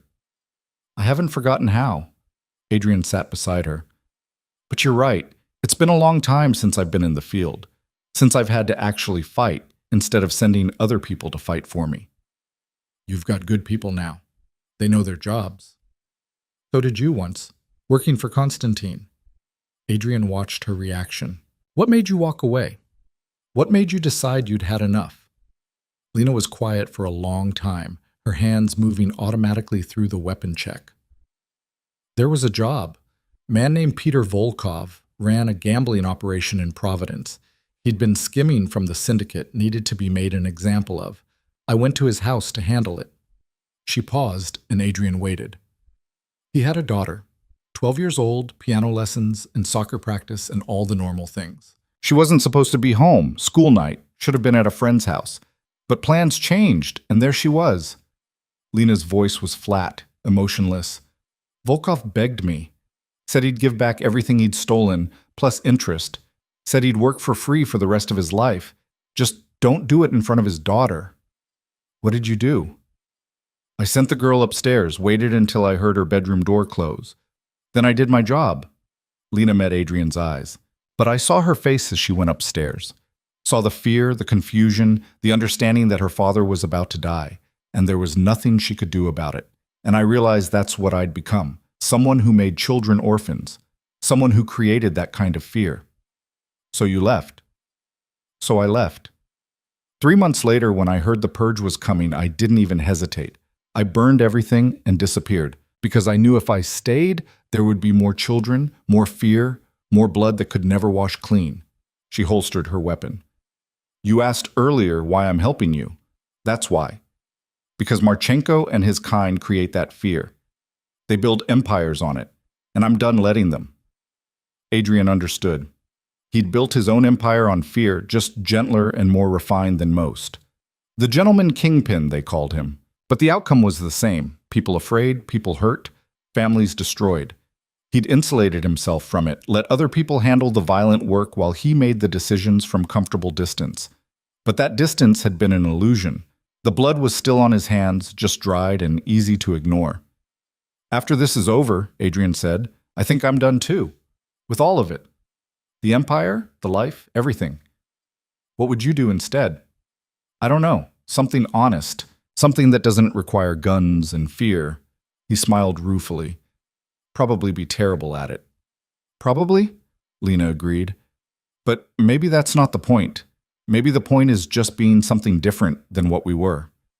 They sat in comfortable silence as darkness fell completely.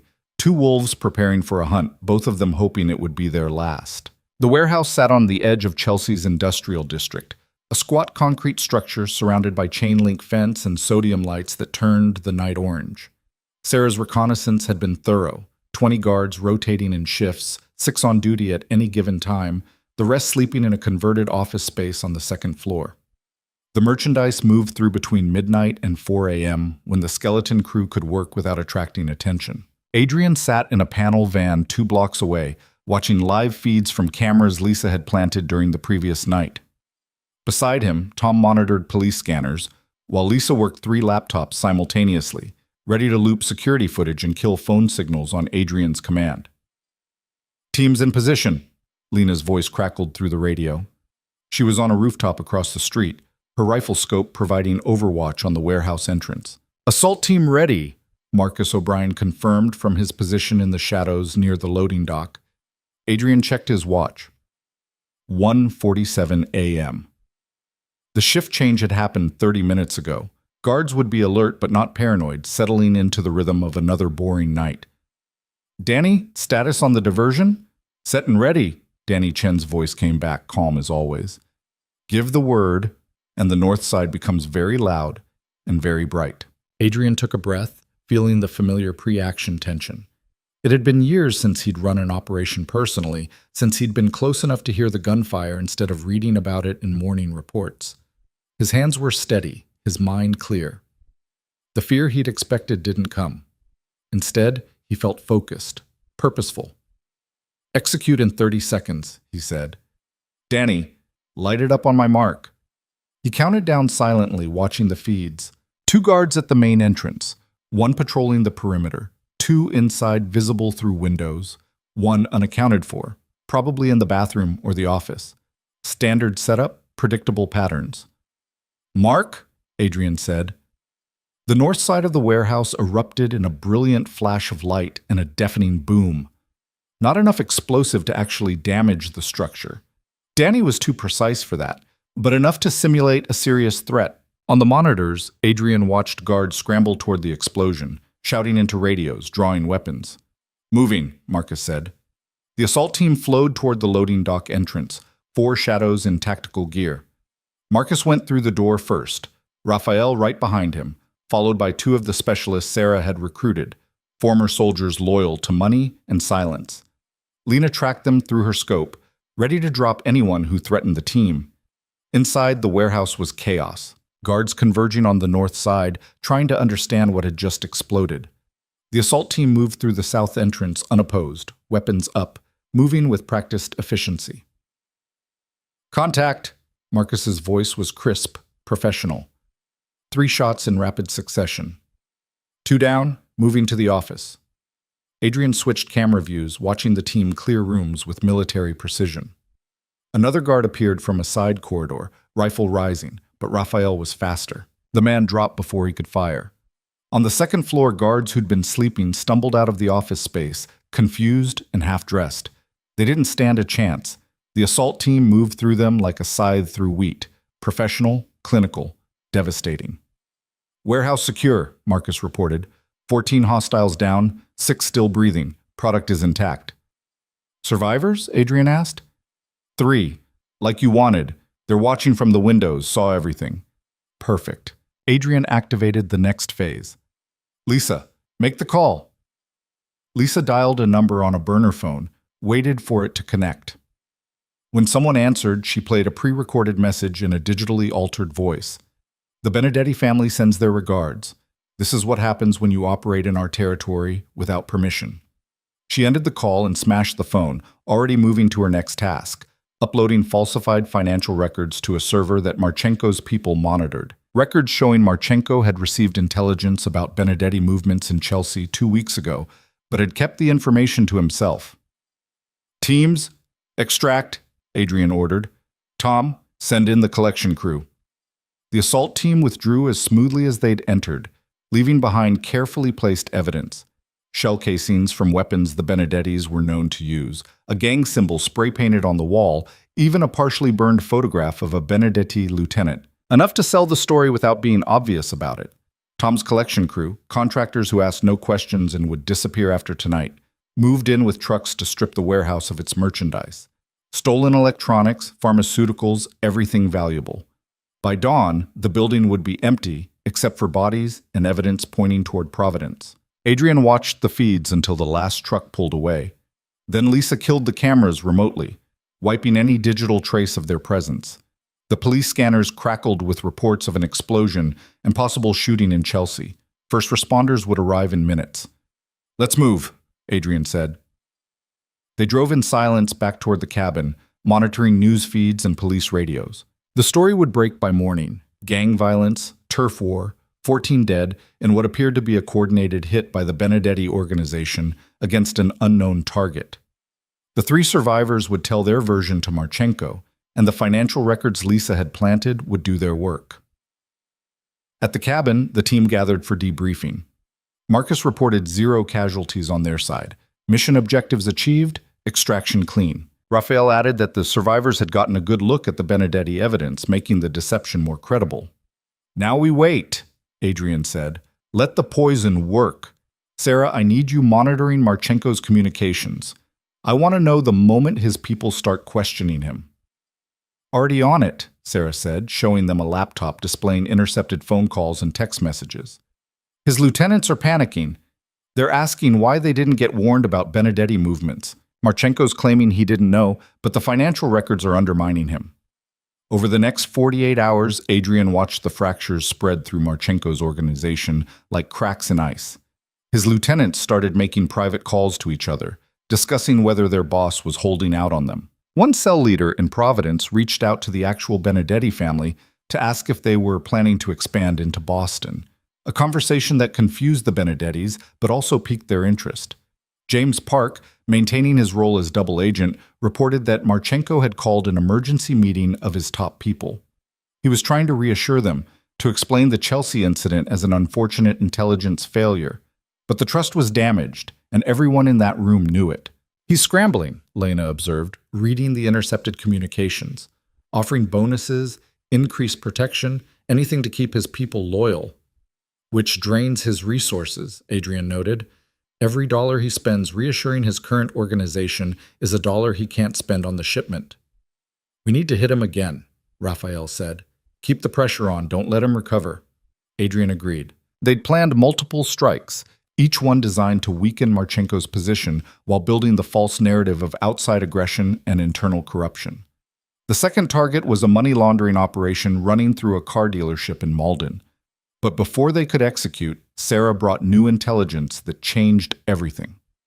Marchenko knows about the cabin, she said, her face grim. I intercepted a call from one of his tech people. They've been tracking our digital footprint. They don't have the exact location yet, but they're triangulating. We've got maybe 24 hours before they figure it out." The room went silent. Adrian felt the cold calculation taking over, pushing aside emotion. The cabin had been a perfect base, but perfect only lasted as long as it remained secret. "We evacuate," he said. "Tom, arrange for new vehicles and a new location. Somewhere urban, harder to assault. Lisa, sanitize everything digital. Danny, I want this place rigged so if they do find it, they find a surprise." The team moved with practiced efficiency, years of operational experience kicking in. Within 2 hours, they'd stripped the cabin of everything useful, loaded it into vehicles, and scattered it across 3 safe houses Tom had established in different Boston neighborhoods. Danny stayed behind with enough explosives to level the structure, rigging motion sensors and tripwires. "If they breach the perimeter, I'll know," Danny said, showing Adrian a remote detonator. "And I can turn this whole place into kindling from anywhere in the city." They relocated to a vacant office building in Dorchester that Tom had quietly leased through shell companies. The building was scheduled for demolition in 6 months, which meant no tenants, no maintenance staff, no witnesses. They set up on the 3rd floor, establishing new security protocols, new communication networks. Adrian hated abandoning the cabin. It had been his sanctuary, his escape plan. But Lena was right when she'd said running wasn't retreat. It was repositioning.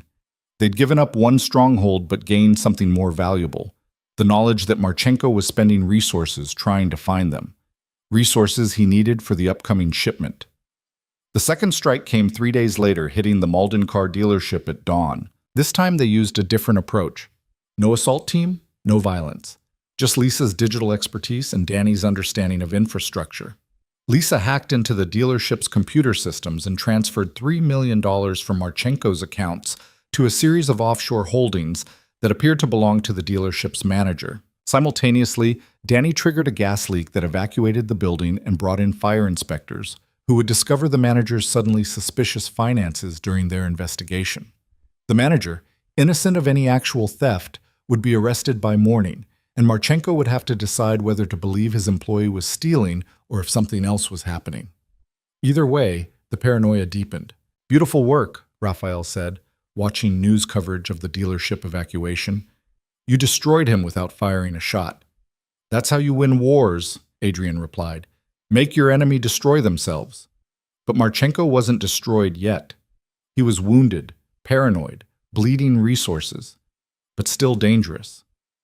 Sarah's intelligence showed him consolidating his remaining assets, pulling his key people closer, increasing security around his personal operations. He was going defensive, which was exactly what Adrian wanted. "He's protecting what matters most," Lena said, studying the security arrangements around Marchenko's known properties. "His home, his primary money operations, and his people directly involved with the shipment. Everything else is secondary now." "Which gives us openings," Marcus noted. "The more he pulls inward, the more exposed his periphery becomes." Adrian spread out a map of Boston and surrounding areas, marked with pins showing Marchenko's operations. The pins clustered heavily around certain areas: the Port District, Brighton Beach, parts of Chelsea that hadn't been hit. But there were gaps now, places where Marchenko had withdrawn protection to guard his core assets. "We keep hitting the periphery," Adrian decided. "Nothing major, just enough to keep him bleeding. Small strikes, multiple targets, make him think we're everywhere at once." Over the next 2 weeks, they executed a campaign of targeted harassment that would have made any military strategist proud. They burned a truck carrying smuggled cigarettes. They fed the DEA information about a pharmaceutical storage facility, triggering a raid. They spread rumors among Marchenko's street-level dealers that their boss was cooperating with federal authorities, creating suspicion from below. Each strike was small, almost insignificant on its own. But the cumulative effect was devastating. Marchenko's organization, already stressed by the Chelsea massacre and the financial manipulations, started to fracture under the sustained pressure. 2 of his cell leaders disappeared with their personal funds, cutting deals with rivals rather than waiting to see if Marchenko would survive. Street soldiers started jumping ship, looking for more stable employment with other organizations. James Park reported that Marchenko had aged visibly during emergency meetings, his carefully maintained composure cracking under the strain. The man who'd spent 3 years building a criminal empire was watching it dissolve in weeks, and he couldn't identify the enemy destroying him. The Benedettis denied responsibility. His own people were under suspicion. And the mysterious leak of financial information suggested someone very close to him was the traitor. He's going to do something desperate soon, Lena predicted. When men like Marchenko feel cornered, they lash out, usually violently. She was right. The attack came on a Tuesday night, 3 weeks after the diner shooting. Adrian was reviewing logistics for their final pre-shipment operation when Sarah burst into their Dorchester headquarters, her face pale. "They hit James," she said, 20 minutes ago. "His house in Back Bay.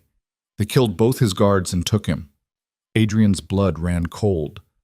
How did they know about James? They didn't, necessarily. Could just be standard interrogation of anyone close to you, or… Sarah paused, pulling up intercepted communications. Or Marchenko's tech people found something we missed, a digital trail linking James to our operations. Can we track where they took him? Lena was already gearing up, checking weapons. "Working on it," Lisa said, fingers flying across her keyboard. "James has a tracker implanted in his molar, standard precaution for everyone in Adrian's organization. Activating it now." A map appeared on screen, showing a blinking dot moving through the city. South, toward the waterfront, toward an area Adrian recognized as one of Marchenko's core strongholds. "They're taking him to the warehouse on Fid Kennedy Avenue," Raphael said, studying the tracker's path. "That's where Marchenko runs his interrogation operations. Soundproof, isolated, plenty of room for the kind of work they do." "How long until they start?" Adrian asked, his voice tight.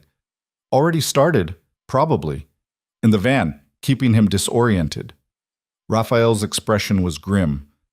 "Once they get him into the warehouse, they'll use drugs, torture, whatever it takes to extract information.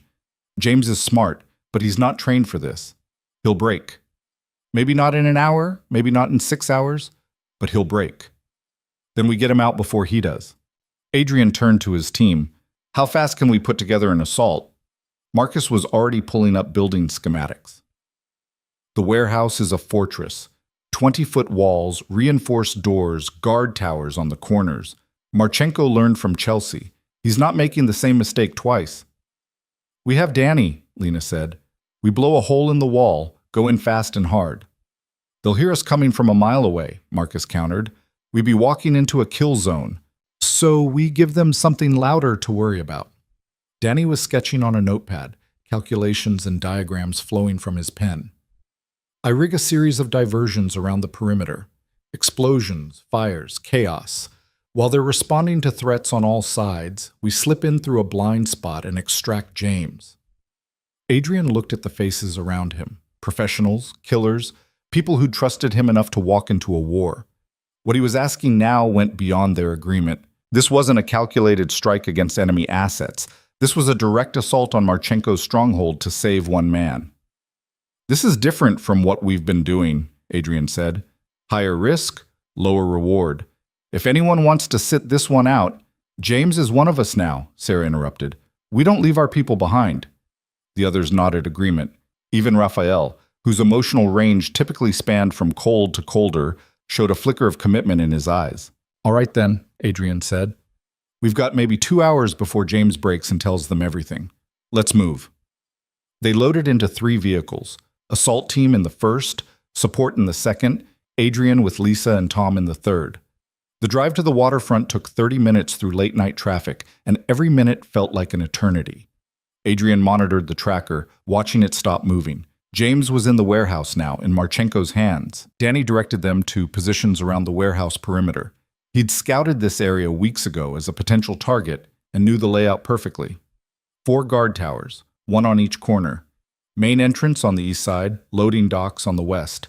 Reinforced walls on all sides, but the north wall backed up against an abandoned lot full of rusted shipping containers. The blind spot Danny had mentioned. "Give me 15 minutes to plant the charges," Danny said, disappearing into the darkness with a bag full of explosives. Lena and Marcus positioned themselves for the assault, along with Raphael and the 2 specialists they'd used in Chelsea. 6 operators total against at least 30 of Marchenko's soldiers inside the warehouse. The math wasn't great, but Adrian had learned that numbers mattered less than skill and surprise. Sarah worked her magic with communications, using a portable jammer to block cell signals around the warehouse. Lisa hacked into the local power grid, ready to kill the lights on Adrian's command. Tom had vehicles staged at 3 different exit points, ensuring they could evacuate regardless of which direction they had to run. Adrian watched it all come together with a mixture of pride and dread. His team was magnificent, efficient, professional, deadly. But magnificence didn't make you bulletproof. Danny returned exactly 15 minutes later. Charges set. I've got 4 major diversions around the perimeter, plus a shaped charge on the north wall that'll blow a hole big enough to drive a truck through. Everything's on remote detonators. Positions, Adrian ordered. The assault team moved into place near the north wall, invisible in the shadows among the shipping containers. Lena climbed to a vantage point on top of a rusted crane, her rifle trained on the guard towers. Raphael checked his weapons one final time, his face calm, almost peaceful. This was what he did, who he was. The chaos and violence didn't frighten him, it centered him. We go in 60 seconds, Adrian said into the radio. Danny, start the fireworks, squad. The first explosion hit the southwest corner, a spectacular detonation that sent flames 50 feet into the air. Guards in the towers spun toward it, radios crackling with panicked voices. Before they could process what was happening, the second explosion hit the east side, closer to the main entrance. Inside the warehouse, Adrian imagined the controlled panic, guards rushing to defensive positions, Marchenko shouting orders, everyone trying to understand if they were under attack or if something had malfunctioned. The third explosion, on the southeast corner, answered that question. This was an attack. Now, Danny, Adrian said. The shaped charge on the north wall detonated with surgical precision. The blast was directed inward and downward, creating a hole in the reinforced concrete without bringing down the entire structure. Through the smoke and debris, Adrian saw the assault team move. They flowed through the breach like water, weapons up, moving with the terrifying efficiency of professional killers. Lena provided covering fire from her perch, dropping 2 guards who tried to respond to the north wall breach. The rest of Marchenko's forces were still focused on the diversions, expecting the main assault to come from the east or south. Adrian switched to the feed from cameras Lisa had hacked, warehouse interior security. He watched his team clear the ground floor, moving room by room, dropping anyone who raised a weapon. They were outnumbered 6-1, but they had surprise, training, and absolute commitment. Interrogation room located, Marcus reported. 2nd floor, northeast corner, heavy resistance between here and there. Lena, can you suppress the 2nd floor positions? Adrian asked. Negative. Angle's wrong from here. I'd need to be inside the building. Then get inside, Adrian ordered. He watched through the cameras as Lena rappelled down from the crane, hit the ground running, and disappeared through the breach his team had created. Inside, she moved like a ghost, her rifle barking occasionally as she eliminated targets who'd taken cover behind overturned tables and machinery. The assault team pushed toward the stairs, taking fire from defenders who'd finally realized where the real threat was coming from. Raphael went up first, tossing a flashbang ahead of him, then following through the disorientation with brutal efficiency. 3 men down before they recovered their sight and hearing. 2nd floor, Marcus called. Heavy door ahead. Reinforced, probably locked from inside. Danny? Adrian queried. On it. Danny was already inside the warehouse, moving with the assault team. He placed a small charge on the door hinges. Everyone took cover, and the explosion blew the door off its frame. They poured into the interrogation room to find James Park strapped to a chair, his face bloodied but his eyes alert. 2 interrogators stood over him, reaching for weapons, but Raphael was faster. Both men dropped with precise headshots. Friendly, James gasped. Don't shoot, friendly. Marcus cut his restraints while Raphael secured the room. You talk yet? No, but I was about to. James stood on shaky legs, accepting a weapon from one of the specialists. Where's Marchenko? Unknown, Marcus replied. We haven't seen him in the building. Adrian's instincts flared. Marchenko wasn't here. He'd sent his people to interrogate James but hadn't overseen it personally, which meant either he was at a different location or, it's a trap, Adrian said into the radio. Extract now. Everyone out. But he was 3 seconds too late. The explosions came from the building's foundation, carefully placed charges that had been waiting for exactly this scenario. Marchenko had learned from Adrian's tactics, had prepared for the possibility of a rescue attempt. The north wall where they'd breached, already weakened by Danny's shaped charge, collapsed inward. The second floor began to buckle. "Move, move, move," Marcus was shouting, pushing the team toward the east side of the building, away from the collapsing structure. Adrian watched in horror through the security feeds as his team ran through corridors that were tearing themselves apart. Lena provided covering fire while backing toward an exit, her rifle finding targets even as concrete rained around her. Raphael had James over his shoulder, running despite the weight. Danny was at the rear, shooting anyone who tried to pursue. They burst out through a side exit just as the second floor collapsed completely, the entire northern half of the warehouse pancaking down onto the ground floor. Guards who'd been defending positions inside disappeared under tons of rubble. "Sound off," Adrian demanded. "Everyone report." "Marcus, clear. Raphael, clear. James is with me, injured but mobile." "Sarah, clear. Danny's here too." "Lena." Static. Then her voice strained. "Clear. Got clipped by debris, but I'm mobile." "Extract to Rally Point Alpha," Adrian ordered. "Tom, bring the vehicles around." They limped away from the collapsing warehouse, moving through the abandoned lot, loading into vehicles that appeared exactly when needed. Behind them, the building continued its death spiral, fire spreading through the wreckage, secondary explosions as stored materials ignited. Adrian drove the lead vehicle himself, pushing the engine hard, putting distance between them and the scene. In the back, James was being treated by Sarah, who'd cross-trained as a medic during her CIA days. "How bad?" Adrian asked. "Broken rib, maybe 2, concussion, various contusions and lacerations." Sarah worked efficiently, bandaging cuts and checking for internal bleeding. "He'll live, but he needs proper medical attention." "Take him to Doc Martinez," Adrian said, naming an off-the-books doctor who treated people who couldn't go to hospitals without answering uncomfortable questions. They regrouped at a different safe house, this one in Somerville, an apartment over a bodega, nondescript and anonymous. While Sarah took James to the doctor, the rest of the team assessed the damage from the operation. Marcus had taken shrapnel in his leg, painful but not serious. Lena's clip from debris turned out to be a gash across her shoulder that required 17 stitches. One of the specialists had a sprained ankle, but everyone had made it out alive, which in this business counted as a victory. "Marchenko anticipated us," Raphael said as Lena sutured her own shoulder with clinical detachment. "He knew we'd come for James, set a trap." "But his trap failed," Danny countered. "We got James out. He didn't break, didn't give up information, and we destroyed a major Marchenko asset in the process." "At what cost?" Marcus gestured at their injuries. "We got lucky tonight.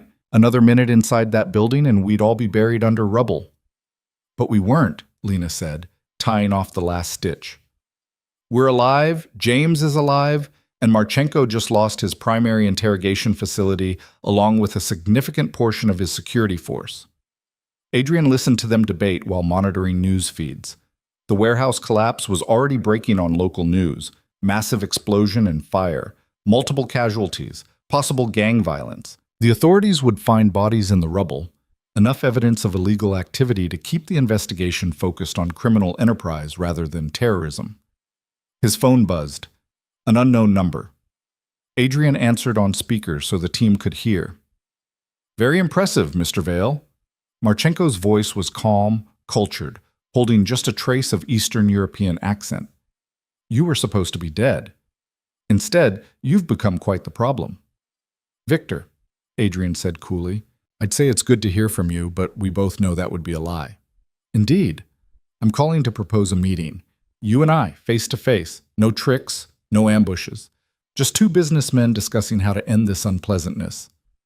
You'll forgive me if I don't trust your word on no ambushes. The warehouse was a nice try, though." Marchenko chuckled. "As was your rescue operation. I underestimated you, Adrian. I thought you were soft, comfortable, disconnected from the real work of our business. I was wrong. What do you want, Victor?" "I want to make a deal. You've cost me greatly these past weeks. Operations destroyed, money lost, trust damaged. But you've also demonstrated capabilities I can use. Work for me. Bring your team, your expertise, your resources. Together we could own not just Boston, but the entire Eastern Seaboard. Adrian looked at his team. Lena shook her head. Marcus mouthed the word no. Raphael simply drew a finger across his throat. I appreciate the offer, Adrian said, but I'm going to decline. You see, I have this policy about not working for people who try to kill me. Then we remain at war. And wars end, Adrian. One way or another, they end. Marchenko's voice hardened. You've had your victories. Enjoy them. Because my shipment arrives in 42 days. When it does, when I have those resources in hand, I will erase you and everything you've built. Your people, your assets, your legacy, all of it gone. 42 days, Adrian repeated. I'll mark my calendar. One more thing, Marchenko added. The woman with you. Lena Cross, the widow. Tell her I'm disappointed. She could have stood with us, rebuilt what Constantine started. Instead, she chose you. Tell her that loyalty to the wrong people gets them killed. The line went dead. Lena's expression was unreadable. He always did have a flair for the dramatic. 42 days, Marcus said. That's our timeline. Whatever we're planning for the shipment, it has to be ready by then. Adrian nodded. They'd done good work these past weeks, wounded Marchenko's organization, demonstrated their capability, survived multiple operations. But the real war was still ahead. The shipment represented everything Marchenko had invested in his comeback. Hundreds of millions in cargo, enough firepower and product to cement his control over the region. If they could destroy it, they'd destroy him. If they failed, Marchenko would have the resources to hunt them forever. All right, Adrian said. No more harassment operations, no more small strikes. From this point forward, everything we do is focused on one goal, sinking the Nevastar before it reaches port. The team gathered closer, ready to hear the plan. Outside, the city hummed with its normal midnight rhythms, unaware that in a modest apartment in Somerville, 8 people were planning an act of maritime warfare that would reshape Boston's criminal landscape forever. Adrian spread maps across the table, shipping routes, port layouts, maritime traffic patterns. He'd been refining this plan for weeks, but now it was time to commit, time to go all in. Here's how we're going to do it, he began, and his team leaned in to listen. The maps showed the shipping lane approaching Boston Harbor like an artery leading to the heart. Adrian traced the route with his finger, 42 days of ocean travel compressed into a red line on paper. The Neva Star leaves Odessa in 16 hours, he said, crosses the Atlantic, stops briefly in Halifax for inspections, standard procedure for international cargo, then continues to Boston. Our window to act is narrow. We can't hit it at sea, Marcus said immediately. We don't have the resources for maritime interdiction, no boats, no crew trained for ship-to-ship operations. And we can't hit it in Halifax, Sarah added. Canadian authorities would be all over it. Too much international attention, too many witnesses. Which leaves the harbor approach, Lena said, studying the maps. After it clears customs, but before it reaches the dock. That's the vulnerable moment. Adrian nodded. There's a 3-hour window between when the ship passes the outer harbor security checkpoint and when it reaches Marchenko's private dock. During that time, it's in open water but still within the Port Authority's jurisdiction. Coast Guard patrols, harbor police, civilian traffic everywhere. Sounds impossible, Danny observed. How do you destroy a cargo ship in the middle of a busy harbor without getting caught? You don't destroy it, Lisa said, her fingers already flying across her laptop. You make it destroy itself. Maritime insurance fraud is common enough that the authorities won't look too closely if the evidence points to an accident. Explain, Adrian said. Lisa pulled up technical specifications for cargo ships similar to the Neva Star. These vessels have automated systems for everything: ballast control, engine management, navigation. All of it networked, all of it theoretically hackable. If I can get access to the ship's systems, I can trigger a catastrophic malfunction, make it look like equipment failure. Can you get access? Raphael asked. Not remotely. The ship's systems are air-gapped from external networks for exactly this reason. But if someone could physically access the bridge and plant a device, I could do the rest. She showed them a small black box, no bigger than a deck of cards. This is a network bridge. Connects to their internal systems, creates a backdoor I can exploit from shore. 20 minutes of physical access is all I need to install it. Which means someone has to board the ship, Marcus said. In Halifax before it leaves for Boston. The room went quiet as everyone processed the implications. Halifax was 8 hours away by car, a different country with different laws and different authorities. Getting onto a cargo ship in a Canadian port, planting a device, and getting out without being detected was exponentially more dangerous than anything they'd attempted so far. "I'll go," Lena said. "Too risky," Adrian countered. If something goes wrong, it goes wrong whether I'm there or someone else is." She met his eyes. "I've done ship infiltrations before. For Constantine, we ran operations intercepting cargo in foreign ports. I know the procedures, the security patterns, the vulnerabilities." "She's right," Raphael said. "This is specialist work. No offense to the rest of us, but Lena's the most qualified." Adrian hated it, but the logic was sound. "You'll need backup. Someone who can provide overwatch, extraction if things go sideways." "I'll take Sarah," Lena decided. "She can handle the logistics, create the cover stories we'll need. 2 women traveling to Halifax for a weekend. Tourist cover, nothing suspicious." "And if you get caught?" Danny asked. "Then you proceed without us," Lena said simply. "The mission is bigger than any individual. The Neva Star has to go down, one way or another." They spent the next 6 hours refining the Halifax operation. Sarah would arrange the travel, establish their cover identities, book a hotel near the port. Lena would conduct reconnaissance on the ship's security, identify the optimal boarding window. Lisa prepared the network bridge and walked Lena through the installation procedure until she could do it blindfolded. Meanwhile, the rest of the team would focus on the harbor operation itself, the endgame when the compromised ship entered Boston waters. Even with Lisa's device giving them control, they still needed contingency plans. Marchenko would have security on the docks, ready to receive his precious cargo. When things went wrong, those security forces would respond aggressively. "We need to be ready for a war," Marcus said, reviewing the port layouts. "Marchenko's going to bring everyone he has left. This is his last stand, his final play. He loses this shipment. He's finished." "Which makes him desperate," Raphael noted. "Desperate men make mistakes, but they also fight harder." Adrian pulled James Park's intelligence reports, studying Marchenko's remaining assets. The warehouse collapse had cost him significantly. 30 soldiers dead or captured, a major facility destroyed. But he still had resources, 200 personnel scattered across various operations, with at least 50 designated for shipment security. Weapons ranging from handguns to military-grade rifles, possible explosives, and heavy weapons. Against that, Adrian had his core team of 8, plus another dozen contractors Tom had vetted, former military, experienced but not exceptional. 20 people total against Marchenko's small army. The math wasn't encouraging. "We level the playing field," Danny said, understanding Adrian's concern. "We don't fight them head-on. We use environment, preparation, surprise. And we make sure Marchenko himself is there when it all goes down," Lena added. "He won't be able to resist. This shipment is his vindication, his proof that he's rebuilt the empire. He'll want to be present when it arrives." "Then we make sure it's the last thing he sees," Adrian said. Lena and Sarah left for Halifax the next morning, driving a rented sedan with Canadian plates that Tom had arranged. Adrian watched them go with a knot in his stomach he hadn't felt since the early days of building his empire, when every operation carried the weight of survival. "She'll be fine," Raphael said quietly. "The widow didn't survive 3 years of Constantine's wars by being reckless." "I know. Doesn't make it easier." "Nothing about this is easy. That's why it matters."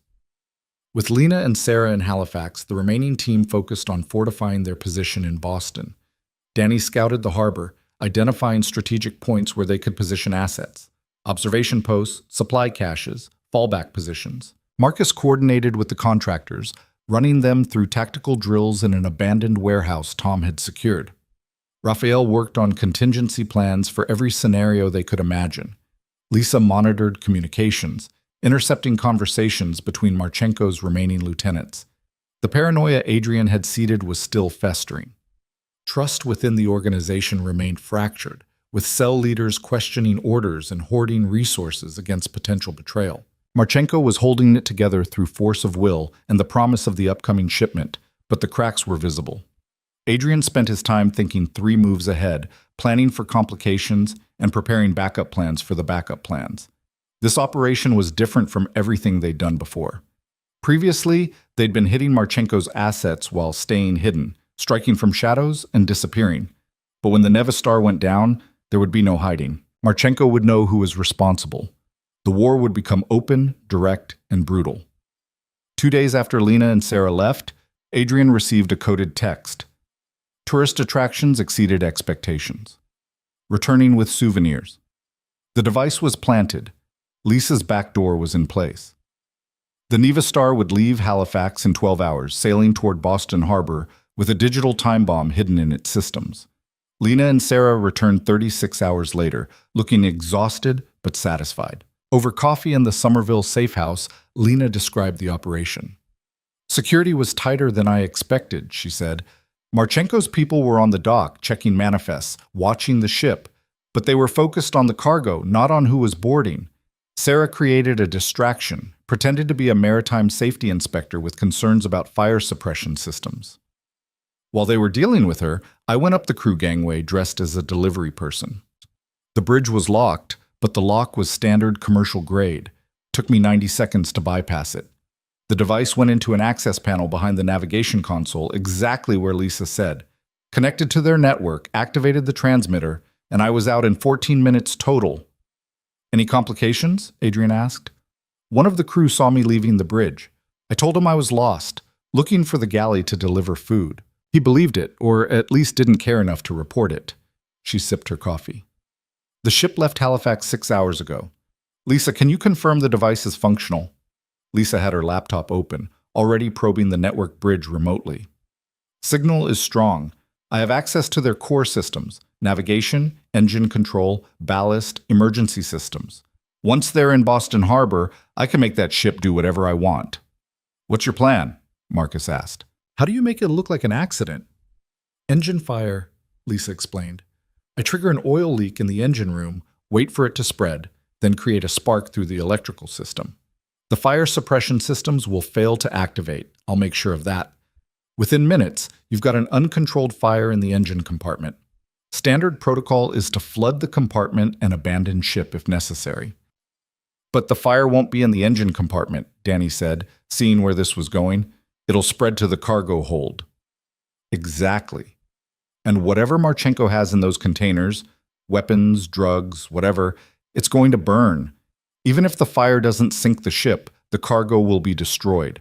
Coast Guard will contain the fire, investigate the wreckage, and find evidence of illegal materials.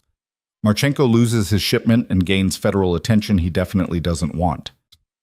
It was elegant, destructive but deniable. The authorities would see a maritime disaster, not an act of sabotage. By the time anyone suspected otherwise, Adrian and his team would be ghosts. When does the ship reach harbor? Adrian asked. 38 days, Lisa said. Gives us time to prepare for Marchenko's response. Those 38 days passed in a blur of preparation. The team worked 18-hour shifts, drilling scenarios, stockpiling supplies, fortifying positions. Danny rigged the port area with enough explosives to create chaos if needed. Marcus trained the contractors until they moved like a coordinated unit. Raphael established sniper positions with overlapping fields of fire covering the dock where the Neva Star was scheduled to berth.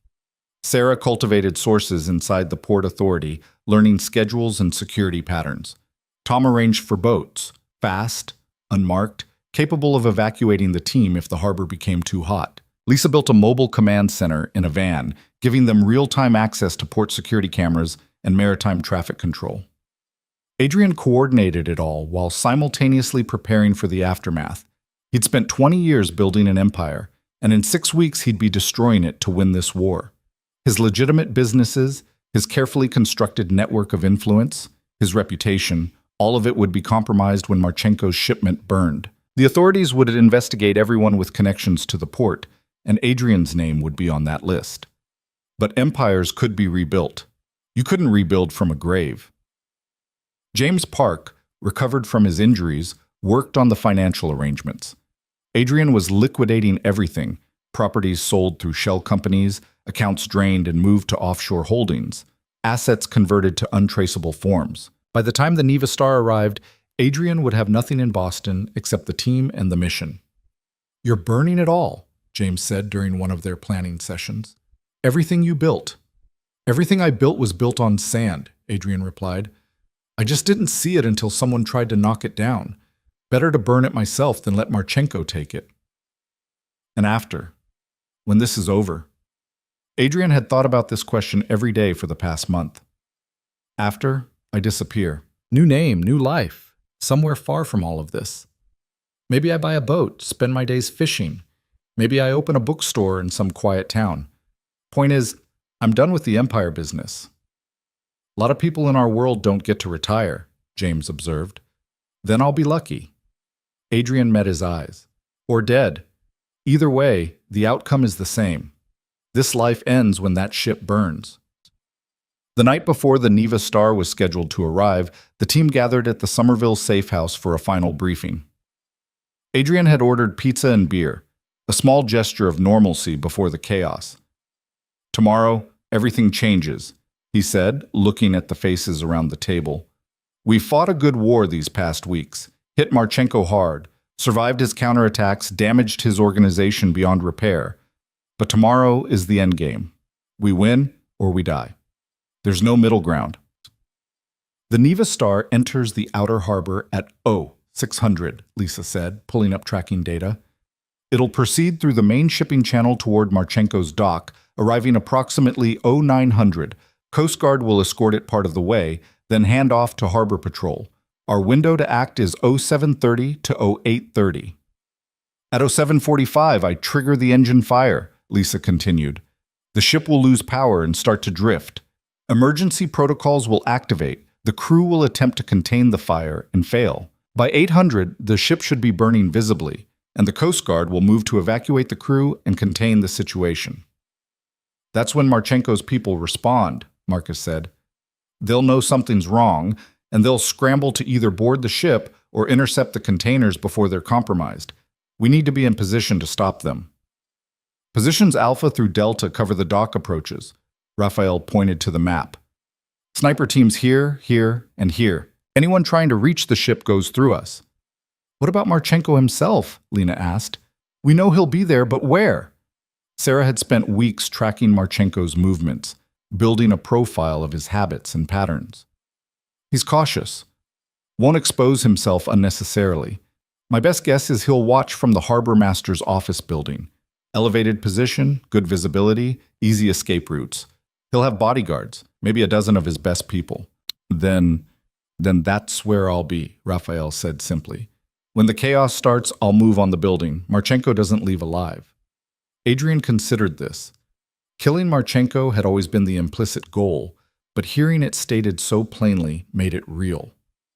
They were planning an assassination in broad daylight, in front of hundreds of witnesses, during a maritime disaster that would draw every authority in the city. If you take that shot, there's no walking away clean, Adrian said to Raphael. You'll be marked, hunted. Every law enforcement agency will have your face. I've been marked before, Raphael replied. Survived it then. I'll survive it now. Besides, you think I'm planning to stay in Boston after this? I've got new papers ready, new identity, a flight to Buenos Aires booked for tomorrow afternoon. By the time they identify me, I'll be drinking wine in a cafe 10,000 miles away. The others had made similar preparations. Sarah was heading to London, Marcus to Thailand, Danny to New Zealand, Lisa to Singapore. Even the contractors had exit strategies, new lives waiting in distant places where Boston's troubles couldn't follow. Only Adrian and Lena hadn't finalized their plans. Where are you going? Adrian asked her later, after the others had dispersed to their final preparations. I don't know yet, Lena admitted. They were sitting on the safe house's fire escape, watching the city lights. I've spent 3 years running, hiding, being nobody. Part of me wants to keep running, but another part wonders if maybe it's time to stop. Stop and do what? Live. Actually live. Not just survive. She looked at him. What about you? You've got enough money to disappear anywhere in the world. Where does Adrian Vale go when Adrian Vale stops existing?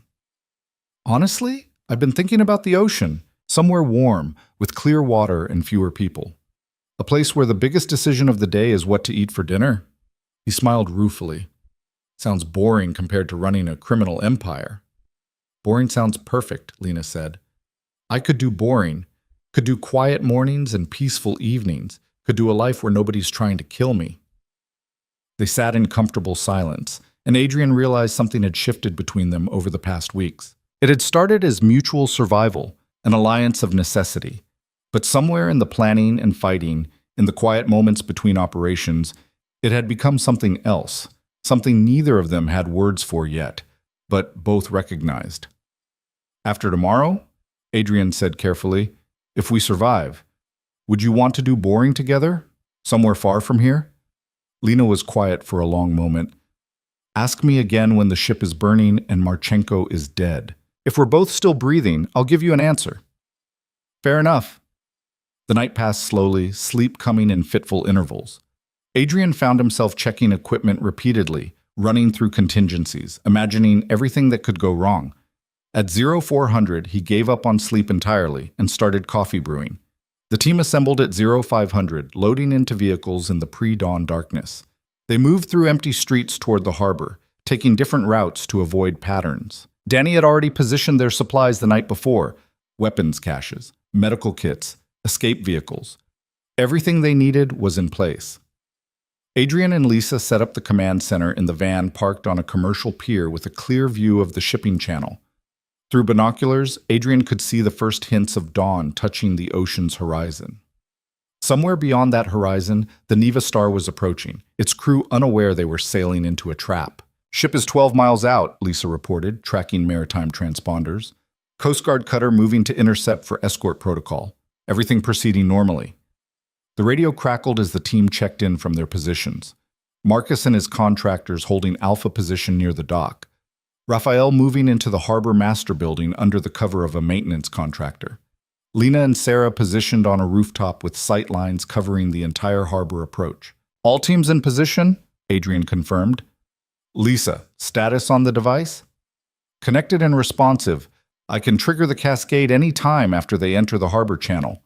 Her fingers hovered over the keyboard. Once I start this, there's no stopping it. The ship will burn. Understood. Wait for my signal. Adrian watched the eastern sky growing lighter, the city beginning to wake around them. In 90 minutes, everything would be chaos. But for now, the morning was peaceful, almost beautiful. The Neva Star appeared on the horizon at 0615, a massive steel beast riding low in the water, heavy with its cargo of secrets and contraband. The Coast Guard cutter moved alongside it, and through the radio scanner, Adrian could hear the routine communications. Position confirmed, manifest verified. Proceed to inner harbor. Marchenko's people are moving, Sarah reported from her rooftop position. Vehicles arriving at the dock. Looks like 20, maybe 25 personnel, armed, trying to be subtle about it. Harbor Master building has activity too, Raphael added. Expensive cars in the executive parking area. Marchenko's here. Adrian felt his pulse quicken. Everything was converging exactly as planned. The ship, the security forces, Marchenko himself, all the pieces moving into position for the final confrontation. Ship entering harbor channel now, Lisa announced. Coast Guard is peeling off, transferring authority to harbor patrol. We're in the window. Wait until they're past the cargo terminals, Adrian said. I want them committed to the approach. No easy way to turn around. They watched the Neva Star proceed deeper into the harbor, its massive bulk dwarfing the pleasure boats and fishing vessels sharing the water. On the dock, Marchenko's security forces were trying to look casual, but Adrian could see the tension in their postures. They knew something was happening today, something important. The ship passed the cargo terminals, entering the final approach to Marchenko's private dock. Now, Lisa, Adrian said. Lisa's fingers danced across the keyboard, sending commands through the network bridge Lena had planted in Halifax. For 30 seconds, nothing visible happened. Then smoke began pouring from the Neva Star's engine vents. Not thick black smoke, not yet, but enough to be visible, to signal something wrong. On the ship, Adrian imagined alarms blaring, crew members rushing to engine control, finding systems that wouldn't respond. The fire suppression equipment that should have activated automatically remaining dormant, compromised by Lisa's careful sabotage. Fire confirmed, Lisa said, monitoring the ship's internal systems. Spreading rapidly. They're trying to engage manual controls, but I've locked them out. In 3 minutes, the engine room will be an inferno. Harbor Patrol is responding, Sarah reported. 2 boats moving to intercept, Coast Guard being notified. On the dock, Marchenko's people had stopped pretending to be casual. They were running toward the water's edge, shouting into radios, trying to understand what was happening to their precious cargo. The smoke turned black, billowing from multiple vents now. Through binoculars, Adrian could see crew members appearing on deck, some in fire gear, others clearly panicking. The ship had stopped moving, dead in the water, exactly where Lisa had planned. "They're evacuating," Lisa said. "Lifeboats deploying. Smart move, actually. That fire is going to spread to the cargo hold in about 90 seconds. Marchenko's security is commandeering civilian boats," Marcus reported. "They're trying to reach the ship before it burns completely." "Stop them," Adrian ordered. The first shots came from Lena's position, precision rifle fire that disabled the outboard motors on 2 small boats before they could get far from the dock. The people aboard dove for cover, returning fire wildly, not knowing where the shots came from.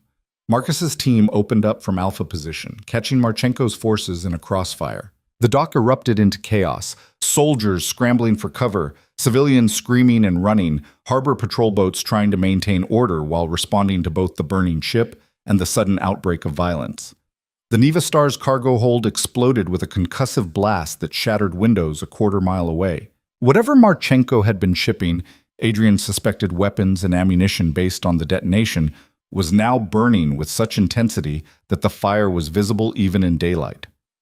"Raphael, you're clear to move on Marchenko," Adrian said into the radio. "Already moving," came the reply. Through the chaos, through the smoke and gunfire and screaming, Raphael advanced on the harbor master building with cold purpose. His job was simple: ensure Marchenko didn't leave alive. But Marchenko had seen the writing on the wall. The man who'd spent 3 years rebuilding an empire was watching it literally burn, and he knew who was responsible. As Raphael entered the building, Marchenko was already evacuating through a rear exit, surrounded by bodyguards. "He's running," Raphael reported. "Heading for the parking structure, probably has a vehicle staged." "All teams, Marchenko is mobile," Adrian announced. "Do not let him leave the harbor area." But the chaos was too complete, too overwhelming. Between the burning ship, the firefight on the docks, and the authorities converging from all directions, tracking one fleeing man was nearly impossible. Raphael pursued, exchanging fire with Marchenko's bodyguards, but they were sacrificing themselves to buy their boss time. "Lost visual," Raphael finally reported, his voice tight with frustration. "He's in the wind." Adrian felt the mission's success turning bitter. They'd destroyed the shipment. The Neva Star was burning so fiercely that the fire department could only contain the blaze, not save the ship. Marchenko's organization was in ruins, his remaining forces pinned down or surrendering, but the man himself had escaped. "All teams, begin extraction," Adrian ordered. "Secondary objective failed, but primary is complete. Get out while you can." The team began their planned withdrawal, moving through predetermined routes while the authorities were still trying to understand what had happened. Marcus and his contractors disappeared into the city in small groups, mixing with the crowds of evacuees. Sarah and Danny left together in a boat Tom had positioned, heading up the coast before cutting inland. Lena provided covering fire until the last team was clear, then disappeared like smoke. Within 20 minutes, the harbor was swarming with police, fire department, Coast Guard, and federal agents. But Adrian's team was ghosts, scattered to the wind, leaving behind only questions and chaos. In the command van, Lisa wiped the computers and pulled a remote trigger. The van's interior burst into flames, thermite charges destroying every piece of evidence, every digital fingerprint. She and Adrian were already blocks away in a different vehicle before the first fire truck arrived. "The ship's going down," Lisa said, monitoring news feeds on a tablet. "Fire's spreading to the hull, destabilizing the structure. Coast Guard estimates it'll capsize within the hour." Adrian watched smoke rising over the harbor, a black column visible across the city. Hundreds of millions of dollars of Marchenko's investment, burning to ash and sinking into Boston Harbor. The empire he'd tried to build, collapsing in fire. But Marchenko himself was still out there, wounded, desperate, and now absolutely committed to revenge. The war wasn't over. It was just entering its final, most dangerous phase. The safe house in Somerville felt different now, like a place haunted by ghosts of what should have been. Adrian stood at the window watching the news coverage on a tablet. Aerial footage of the Neva Star capsizing in Boston Harbor, water pouring into its ruptured hull as fire crews sprayed foam that evaporated before it touched the flames. The ship settled into the shallow harbor bottom at a severe angle, its bow jutting from the water like an accusing finger. "Casualties?" he asked without turning. "Minimal," Sarah reported, scanning multiple news sources. 3 of Marchenko's security personnel dead in the firefight. 2 harbor patrol officers wounded but stable. All crew from the Neva Star evacuated successfully. No civilian casualties. Small mercies, Adrian thought. They'd started a war in the middle of a working harbor and somehow avoided killing innocent people.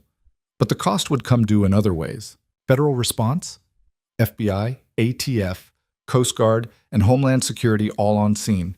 They're calling it domestic terrorism pending investigation. Sarah looked up from her screen. They found weapons in the containers that didn't burn completely. Military-grade hardware, enough to outfit a small army. Marchenko wasn't just rebuilding his organization, he was preparing to go to war with someone. He was preparing to go to war with everyone, Lena said from the doorway. She'd arrived 10 minutes earlier, her face streaked with soot, her clothes smelling of gunpowder. Men like Marchenko don't stop at regional control. They consume everything until something bigger consumes them. The team had reassembled over the past 2 hours, filtering back one by one to ensure they weren't followed. Marcus arrived with a minor gunshot wound to his arm that Sarah treated with efficient competence. Danny came with his equipment bags already packed, ready to disappear to New Zealand on an evening flight. Raphael was the last to arrive, his expression dark with failure. "I had him," Raphael said, dropping his gear on the table. 3 times I had a shot, and 3 times his bodyguards threw themselves in the way. He's wounded. I saw blood, but he's alive. "Where would he go?" Marcus asked, wrapping his bandaged arm. "His organization is shattered, his resources burned, every authority in the city hunting him. Where does a man like that run?" "He doesn't run," Adrian said quietly. "He comes for us." The words settled over the room like a shroud. They'd destroyed Marchenko's empire, humiliated him, cost him everything he'd spent 3 years building. Men didn't walk away from that kind of loss. They sought revenge, even knowing it would likely kill them. "We need to scatter now," Tom urged. "Flights are booked, documents ready. Every minute we stay in Boston increases the risk." "He's right," Danny agreed. "Marchenko knows we're still in the city. He'll be hunting, and he's got nothing left to lose. That makes him more dangerous than ever." Adrian knew they were correct. The smart play was immediate evacuation, dispersal to the 4 corners of the earth, let Marchenko spend his dying days chasing ghosts. But something kept him rooted in place, some unfinished calculation that wouldn't resolve. "He escaped too easily," Lena said, giving voice to Adrian's concern. "A man with a dozen bodyguards, multiple backup plans, vehicles staged. He was prepared for failure. He knew there was a chance we'd hit the shipment." "Which means he has a contingency," Raphael finished. "Something he's holding back for exactly this scenario." Sarah was already working her laptop, pulling up surveillance footage from around the harbor, tracking vehicles that had left during the chaos. "Found him. Black Mercedes SUV. Left the parking structure 3 minutes after the shooting started. Diplomatic plates." "Diplomatic?" Marcus leaned in to look. "What the hell is Marchenko doing with diplomatic plates?" "Using connections from his old life," Lisa said, running the plates through databases she definitely shouldn't have access to. "These are registered to a shell consulting firm with ties to Eastern European trade delegations. Technically legal, practically untouchable. He could drive past a dozen police checkpoints and they'd wave him through." "Track it," Adrian ordered. Lisa's fingers flew across the keyboard, pulling traffic camera feeds, satellite data, cell tower pings from phones that had been in that vehicle. The SUV's path emerged like a red thread through the city's fabric, out of the harbor district, through downtown, heading northwest. "He's not running," Lena observed. "He's going somewhere specific." The vehicle stopped at a location that made Adrian's blood freeze, an address he knew intimately, had visited 100 times over the years. The brownstone in Back Bay, where James Park lived. "No," Adrian breathed. He was already moving, grabbing weapons, shouting orders. The team responded instantly, reading his panic and mirroring it with professional urgency. They loaded into vehicles with tactical precision born from weeks of operations together. But underneath the professionalism was the desperate knowledge that they were likely already too late. Adrian drove with Lena beside him, pushing the sedan through traffic with aggressive efficiency. His mind raced through the implications. Marchenko had James, the man who'd provided financial intelligence, who'd helped them dismantle Marchenko's organization from within. The betrayal would enrage Marchenko beyond reason, and James wasn't trained to withstand serious interrogation. "He'll break fast," Lena said, reading Adrian's thoughts. "James isn't built for this. Marchenko will have every safe house location, every team member's name, every contingency plan within an hour." "I know. Then why are we racing into what's obviously a trap?" Adrian's hands tightened on the wheel. "Because I put him there. I recruited James, used his skills, made him part of this war. I don't abandon my people. Even when going after them gets everyone killed? Especially then." They reached Back Bay in 12 minutes, parking 3 blocks from James's brownstone. Marcus and Raphael approached from the south, Danny and Sarah from the north. Tom stayed with the vehicles, ready for rapid extraction. Lisa monitored from her mobile command center, hacking into nearby security cameras. "Building looks quiet," Lisa reported. "No visible guards outside, no obvious security presence. Either they're very good at hiding, or it's a trap, and they want us to walk in," Lena finished. She had her rifle assembled, scope tracking windows. "I see movement on the second floor. Multiple heat signatures, at least 6 people." Adrian studied the building through binoculars. The front door stood slightly ajar, inviting. Too inviting. Marchenko was many things, but subtle wasn't one of them. This was a challenge, a gauntlet thrown down. "Raphael, can you get a clean shot from here?" "Negative. Angle's wrong. Too much cover. I'd need to be inside the building across the street, and that would take time we don't have." "Then we go in," Adrian decided. Fast, aggressive, overwhelming force. "We don't give them time to hurt James or set up for our arrival." "They've had 20 minutes, Marcus pointed out. "Whatever setup they're planning is already complete. So we improvise." Adrian checked his weapon, chambered around. "Danny, I need a distraction. Something loud that pulls their attention to the wrong place." Danny smiled, the expression of a craftsman presented with an interesting problem. He jogged to a van parked outside the brownstone, not Marchenko's, just an unlucky civilian vehicle, and began working underneath it with practiced speed. 90 seconds later, he returned. "On your signal, that van becomes a very impressive firework. Shaped charge underneath will direct the blast upward, lots of noise and flash, but minimal actual damage. They'll think we're breaching from the front. While we come in through the back," Lena said. "Classic."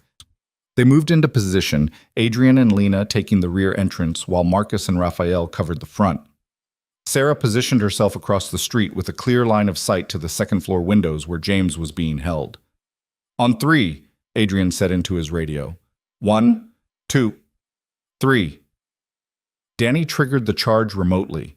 The van erupted in a spectacular explosion that shattered windows up and down the block and sent a column of flame 20 feet into the air. Exactly as promised. Impressive, but controlled. Inside the brownstone, Adrian heard shouting and movement. Marchenko's people rushing to the front windows, weapons ready, expecting an assault from that direction. Adrian and Lena came through the back door like shadows, moving through the kitchen with weapons raised. They found the ground floor empty, heard footsteps and voices above. The interior stairway stood before them, narrow and easily defended. "Grenade!" Lena whispered, pulling a flashbang from her vest. She tossed it up the stairs without looking, both of them turning away and covering their ears. The detonation was deafening in the enclosed space, followed by screams and cursing from above. They went up the stairs fast, emerging into chaos. 3 of Marchenko's soldiers were staggering, blinded by the flashbang, weapons lowered. Lena dropped 2 with precision shots while Adrian took the 3rd. They cleared the hallway, moving toward the office where heat signatures had been concentrated. The door burst open and gunfire erupted. Adrian dove left, Lena right, bullets chewing up the walls where they'd been standing. Return fire came from Marcus and Raphael, who'd entered through the front after Danny's distraction, catching Marchenko's forces between 2 advancing elements. The firefight was brutal and close quarters. In the confined space of the hallway, there was no room for tactics, only violence and reaction time. Adrian took a round that skipped off his tactical vest, the impact driving air from his lungs. Lena killed a man who appeared in a doorway, then killed another behind him. Marcus went down with a leg wound but kept firing from the floor. Raphael moved through the carnage like a machine, each shot finding its target. Then, as suddenly as it started, the shooting stopped. The hallway was full of smoke and the smell of cordite. Bodies lay motionless. Adrian's ears rang from the gunfire. "Clear!" Raphael called, checking rooms. "All hostiles down!" They found James in the office, zip-tied to a chair, his face bloody, but his eyes clear. Marchenko wasn't there. "It's a trap!" James gasped as Sarah cut his restraints. "He knew you'd come. This whole thing, he wanted to scatter your team, get you in one location." "Where is he?" Adrian demanded. "I don't know. He left 10 minutes ago, said he had one more stop to make. Said something about burning it all down, making sure you had nothing left." Adrian's mind raced through possibilities. What did he have left that Marchenko could destroy? His legitimate businesses were already liquidated. His safe houses were temporary and easily abandoned. His team was here, accounted for, safe. Then understanding hit him like ice water. "The cabin," he said. "He found the cabin." Danny had rigged it with enough explosives to level the structure if anyone breached the perimeter. But that had been weeks ago, and they'd evacuated in a hurry. Had Danny activated the security system before they left? Or in the chaos of relocation, had that detail slipped through? "Danny, did you arm the cabin?" Adrian asked. Danny's face went pale. "I set the charges, but I was going to activate them remotely after we'd cleared our gear. Then Marchenko found our location in the city, and we had to move fast, and I—" He stopped, the answer obvious in his expression. The cabin sat unarmed, undefended, and Marchenko knew where it was. "There's nothing there worth defending," Marcus said, being treated for his leg wound by Sarah. "We cleared it out. It's just an empty building." "It's not about what's there," Lena said quietly. "It's about what it represents." That cabin was Adrian's sanctuary, his escape plan. Marchenko's going to burn it as a message. Nowhere is safe, nothing is sacred. "Let him," Raphael said. "It's a building. We're alive, we're together, we won. Marchenko can burn an empty cabin and feel like he's accomplished something before he dies." But Adrian was already moving toward the stairs. "He's not just burning the cabin. He's setting up for a final confrontation. He wants us to come." "Then we don't go," Tom said over the radio. "We get on planes right now and let him freeze to death in the woods waiting for us." "He'll kill civilians," Lena said. "The cabin's isolated, but there are hikers, hunters, people who use those woods. A man with nothing left to lose and explosives doesn't care about collateral damage anymore." Adrian knew she was right. Marchenko had spent his final resources on this gambit. He had James's interrogation intel, knew the cabin's location, and was betting everything that Adrian would come. It was suicide for Marchenko, but he'd take as many people with him as possible. The team regrouped outside the brownstone, loading into vehicles as sirens approached. The van explosion and subsequent gunfight had drawn every police unit in Back Bay. "We can't all go," Adrian said. "The rest of you need to evacuate now. Get to the airport, get on your flights, disappear like we planned." "Bullshit," Danny said flatly. "We started this together. We end it together." "Danny's right," Sarah agreed. "You don't get to martyr yourself. We all made the choice to fight this war." Adrian looked at their faces. These people who'd risked everything for a battle that wasn't originally theirs, who'd stood with him when running, would have been smarter. He wanted to order them away, to take this last confrontation alone. But he saw in their eyes that the orders wouldn't be followed. "Then we finish it," he said. "All of us. One last fight." They drove west out of the city in 2 vehicles, leaving behind the smoke still rising from Boston Harbor, leaving behind the empire Adrian had built and destroyed.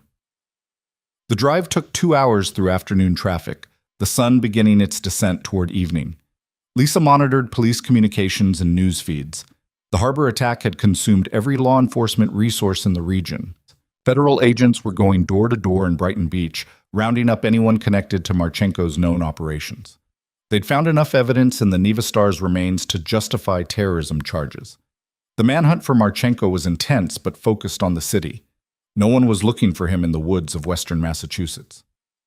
"He's got maybe 6 people with him," Raphael estimated. "Everyone else is dead, captured, or scattered. 6 soldiers, Marchenko himself, against 8 of us. The numbers favor us." Numbers don't mean much when you're walking into a prepared position, Marcus countered. He's had hours to fortify, plant traps, set up fields of fire.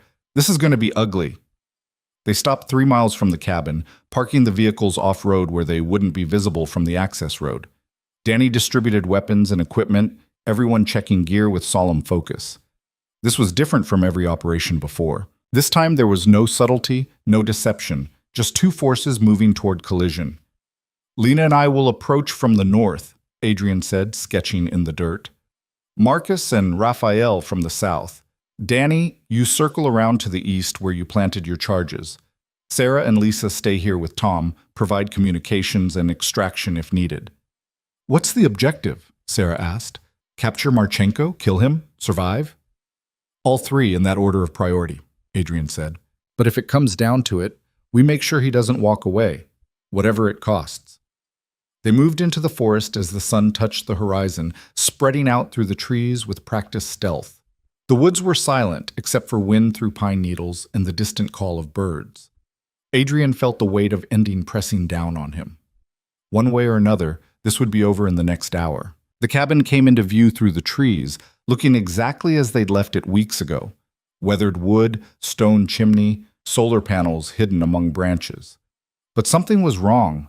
The door stood open. Smoke drifted from the chimney, which meant someone had lit a fire inside. Contact, Marcus whispered over the radio. 2 sentries, southwest corner. Visible weapons, alert posture. 2 more on the north side, Lena reported from beside Adrian. They're not trying to hide. They want us to see them. Marchenko's inside, Raphael said. Has to be. This is his last stand. He'll want to be at the center. Adrian studied the cabin through his scope. 4 sentries outside meant maybe 2 inside with Marchenko. 6 total, as Raphael had estimated. But the setup felt wrong, too obvious. Where were the traps, the surprises, the contingencies a man like Marchenko would prepare? His radio crackled with a new voice. Marchenko himself, somehow having tapped into their frequency. Adrian Vale, the accented voice said, carrying the weariness of defeat, but also the dangerous edge of desperate men. You're out there in the woods, I know, probably planning how to assault this building, yes? Let me save you the trouble. Come inside, alone. We talk.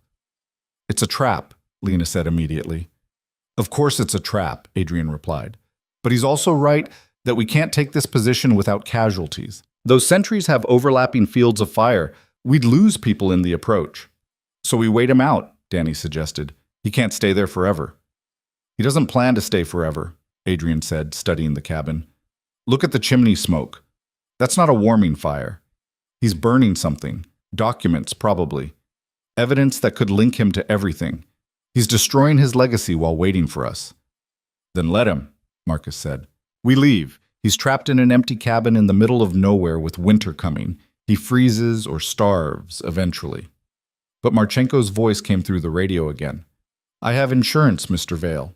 A young couple, hikers, found wandering too close to this location an hour ago. Very unfortunate timing for them. They're here with me now, alive but uncomfortable. You have 10 minutes to present yourself, or I start sending them out in pieces. The radio filled with the sound of muffled sobbing, then a man's voice begging, Please, we don't know anything. We just wanted to hike. Adrian's jaw tightened. Innocence. Marchenko had hostages.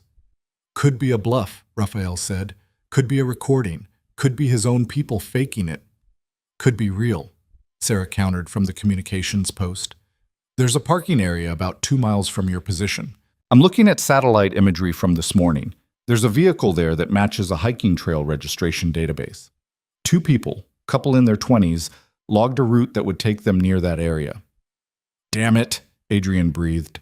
Every instinct screamed trap, but he couldn't risk innocent lives on the assumption Marchenko was bluffing. I'm going in, he decided. Then I'm going with you, Lena said immediately. He said alone. I don't care what he said. You walk into that cabin by yourself, you don't walk out. Her voice carried absolute certainty. We do this together or not at all. Adrian looked at her, saw the determination in her eyes, and realized arguing would waste time they didn't have. Fine. Together. Everyone else be ready to move if this goes wrong. They emerged from the tree line with weapons lowered but ready, approaching the cabin in clear view of the sentries. The guards watched them come, fingers on triggers, but didn't fire. Marchenko's voice came through a window. Just the two of you. The famous Adrian Vale and the legendary widow. This is fitting, yes? Where it all began in that diner, where it ends here in the woods.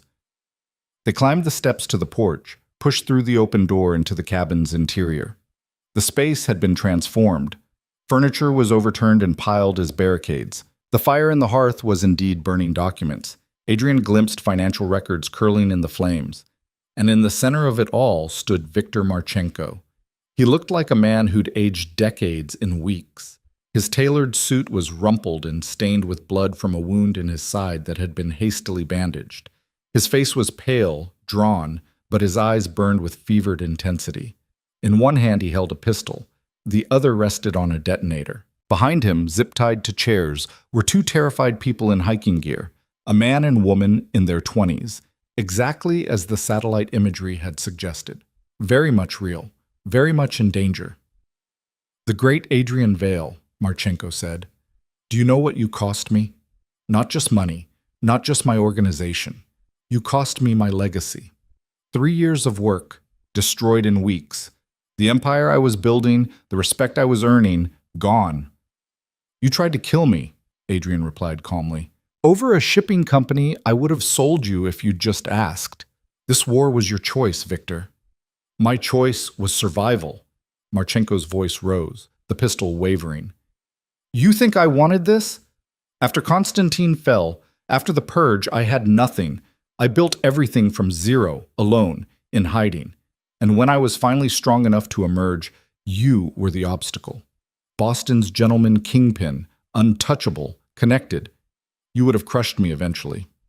So you tried to crush me first." "I tried to survive!" Marchenko took a step forward, then winced at pain from his wound. "And I would have succeeded. The Neva Star was my vindication, enough weapons and product to make me untouchable. Instead, you burned it all, cost me $300 million and any chance at rebuilding." "Then it's over," Lena said. "You lost. Walk away while you still can." Marchenko laughed, a broken sound.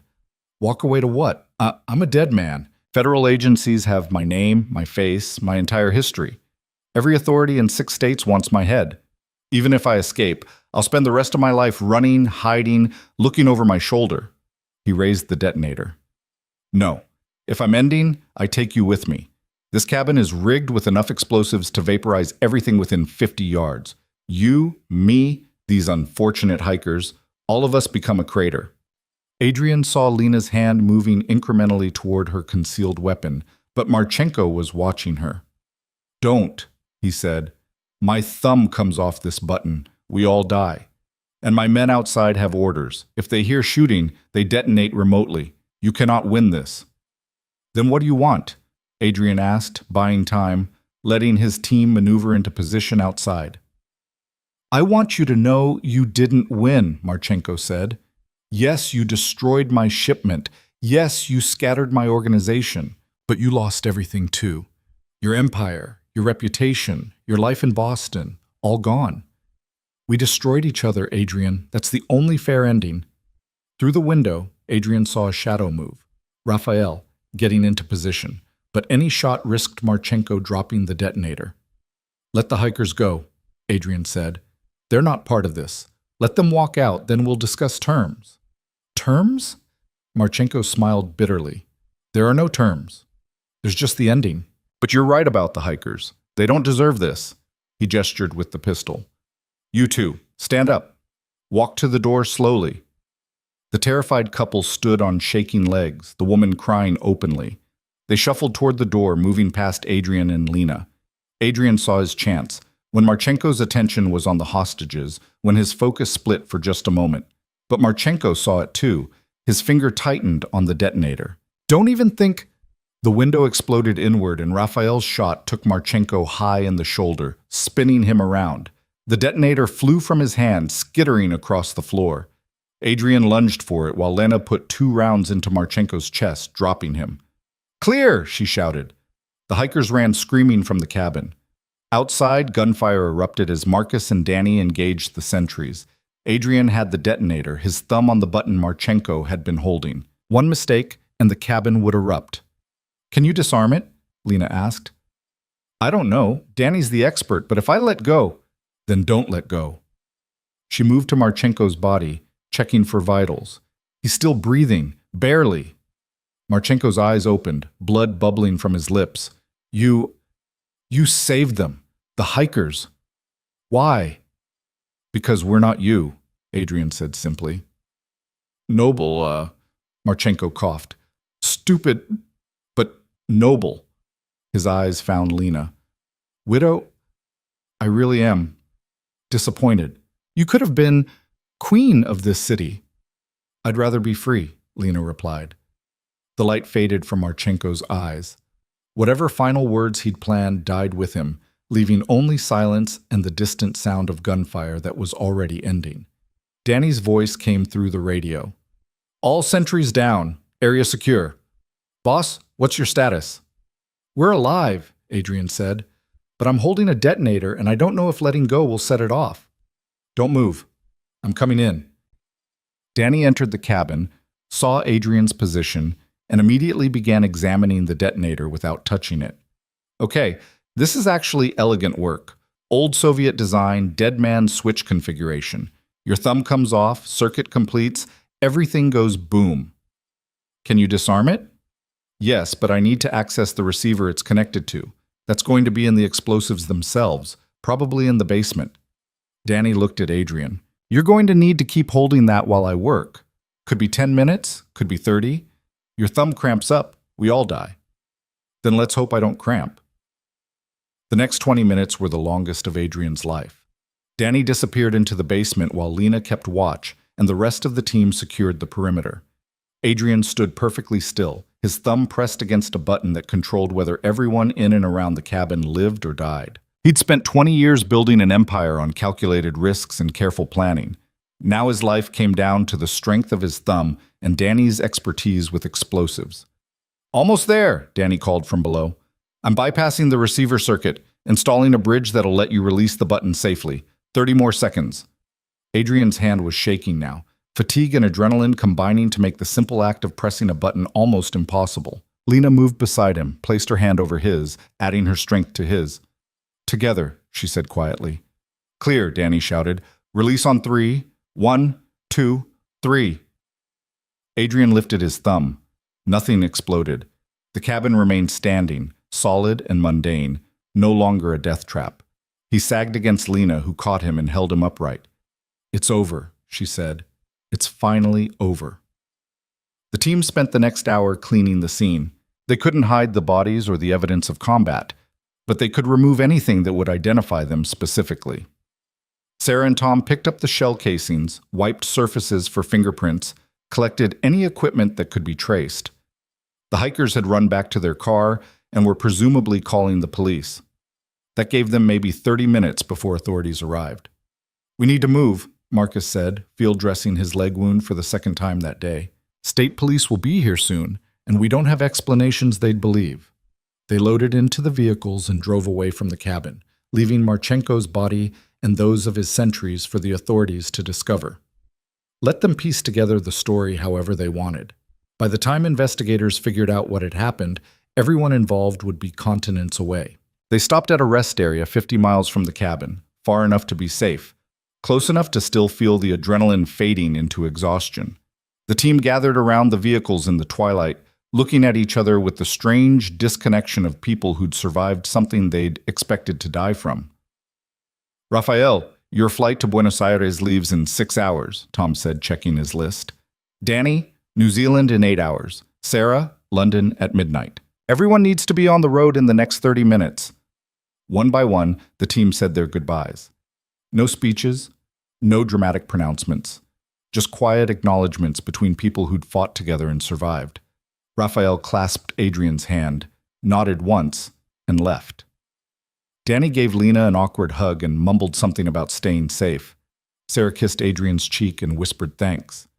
Within 20 minutes, only Adrian, Lena, Tom, and Lisa remained. "What about you two?" Tom asked. I've got documents for a dozen different identities, tickets to anywhere in the world. Where are you going? Adrian looked at Lena. You never gave me an answer. Back at the safe house, I asked if you wanted to do boring together. You said to ask again if we both survived. Lena smiled, the first genuine smile he'd seen from her in weeks. We're both still breathing. So? So yes. Let's find somewhere warm with clear water and make the biggest decision of the day, what to eat for dinner. Tom produced 2 passports. Mr. and Mrs. Robert and Catherine Mitchell. Canadian citizens, clean histories, absolutely nothing interesting about them. You've got a flight to Grand Cayman, leaving from Logan in 4 hours, connection from there to Costa Rica. There's a house waiting, beachfront, already paid for under your new names. Adrian took the passports, studied the photo of a man who looked like him but wasn't. Different name, different history, different life. Adrian Vale was dead. The empire was ashes. The war was over. Robert Mitchell could be boring, could wake up to ocean sounds and spend his days reading and fishing, could build something small and honest instead of large and corrupt. Thank you, Adrian said to Tom and Lisa, for everything. Thank you for the most interesting 2 months of my life, Lisa replied, and for the very generous severance package. They drove separately to Logan Airport, Tom and Lisa heading to their own flights, while Adrian and Lena proceeded to international departures. The terminal was crowded with Friday evening travelers, families going on vacation, business people heading home, normal people living normal lives, unaware that 2 people walking among them had just fought a war. At security, Adrian hesitated. Last chance to change your mind. Walk away, take a different flight, choose a different ending. Lena took his hand. I've been running alone for 3 years. I'm tired of alone. Let's try together. They went through security, boarded the plane, found their seats in economy class because first-class passengers got remembered. As the plane taxied toward the runway, Adrian looked out the window at Boston disappearing behind them, the city where he'd built and destroyed an empire, where he'd found and lost everything, where Adrian Vale had died so Robert Mitchell could live. The plane lifted into the night sky, carrying them south toward warmth and anonymity. Lena fell asleep with her head on his shoulder somewhere over Virginia. Adrian stayed awake, watching the darkness below broken by islands of light, thinking about endings and beginnings. 3 months later, in a small coastal town in Costa Rica, where nobody asked questions, and the biggest excitement was which restaurant to try for dinner, a man and woman who'd once been deadly professionals in Boston's criminal underworld lived a life of deliberate simplicity. Robert Mitchell spent his mornings fishing from a small boat he'd bought with cash. Catherine Mitchell taught English to local children, finding surprising satisfaction in work that helped instead of hurt. In the evenings, they sat on their porch watching the sunset, drinking cheap beer, talking about nothing important. The news occasionally carried updates about the Boston Harbor attack. Federal investigations had linked the Nevistar to an international smuggling operation but couldn't identify who'd destroyed it. Viktor Marchenko's death in a remote cabin had been attributed to a falling out with associates. The authorities were still searching for Adrian Vale, believed to have fled the country, but the trail had gone cold. James Park, granted immunity in exchange for testimony, had disappeared into witness protection. Marcus had sent a postcard from Thailand showing a beach resort. Sarah occasionally emailed from London about the theater shows she was seeing. The others remained silent, scattered to their new lives, the war becoming memory. Do you miss it? Catherine asked one evening as they watched fishing boats returning to harbor. Robert, he'd started thinking of himself that way, Adrian feeling increasingly like someone else's name, considered the question. Sometimes I miss the certainty of it, knowing who you are, what you do, where you stand, but mostly no. Mostly I'm grateful we're boring. Boring is underrated, she agreed. She'd changed too, the hardness fading from her eyes, the constant vigilance relaxing into something approaching peace. They'd built a simple life. They volunteered at the local school. They learned Spanish, badly but enthusiastically. They made friends with their neighbors, a retired teacher, a fisherman, a woman who ran the market. People who knew them as Robert and Catherine, the quiet Canadian couple who'd moved to Costa Rica for the weather. On nights when the dreams came, violence and blood and the faces of people they'd killed, they held each other until the darkness passed. They didn't pretend the past hadn't happened. They'd both done terrible things, made choices that couldn't be unmade, but they'd also chosen to stop, to walk away, to build something different. One afternoon, 6 months after arriving, Robert received an email to the encrypted account only a handful of people knew. It was from Danny, sent through multiple anonymous servers, containing just 3 words. Still breathing. You? Robert typed his reply. Breathing, living, free. The response came minutes later. Good. Stay that way. The correspondence ended there, but it was enough. Confirmation that the others had survived their escapes, found their own versions of peace, or at least distance from the war. Catherine found him on the porch afterward, staring at the ocean. News from the old world? Just confirmation it's still turning without us. Good. Let it turn. She sat beside him, took his hand. We've got fishing tomorrow morning. The Delgados want us for dinner tomorrow night. The school needs volunteers for the festival next week. That's enough world for me. Me too, Robert said, and meant it. As the sun set over the Pacific, painting the sky in shades of orange and gold, 2 people who'd once been weapons chose instead to be human. They didn't know if redemption was possible for the things they'd done. They didn't know if peace could last when built on foundations of violence. But they knew they'd survived when survival had seemed impossible, found each other when trust had seemed dead, and built something worth keeping from the ashes of everything they'd burned. The war was over. The empire was gone. The ghosts would always remain lurking in the spaces between sleep and waking. But here, in this small town where the ocean whispered against the shore, and the future was measured in sunsets rather than empires, Adrian Vale and Lena Cross were finally, blessedly, free. And in the end, freedom was worth everything it had cost to claim.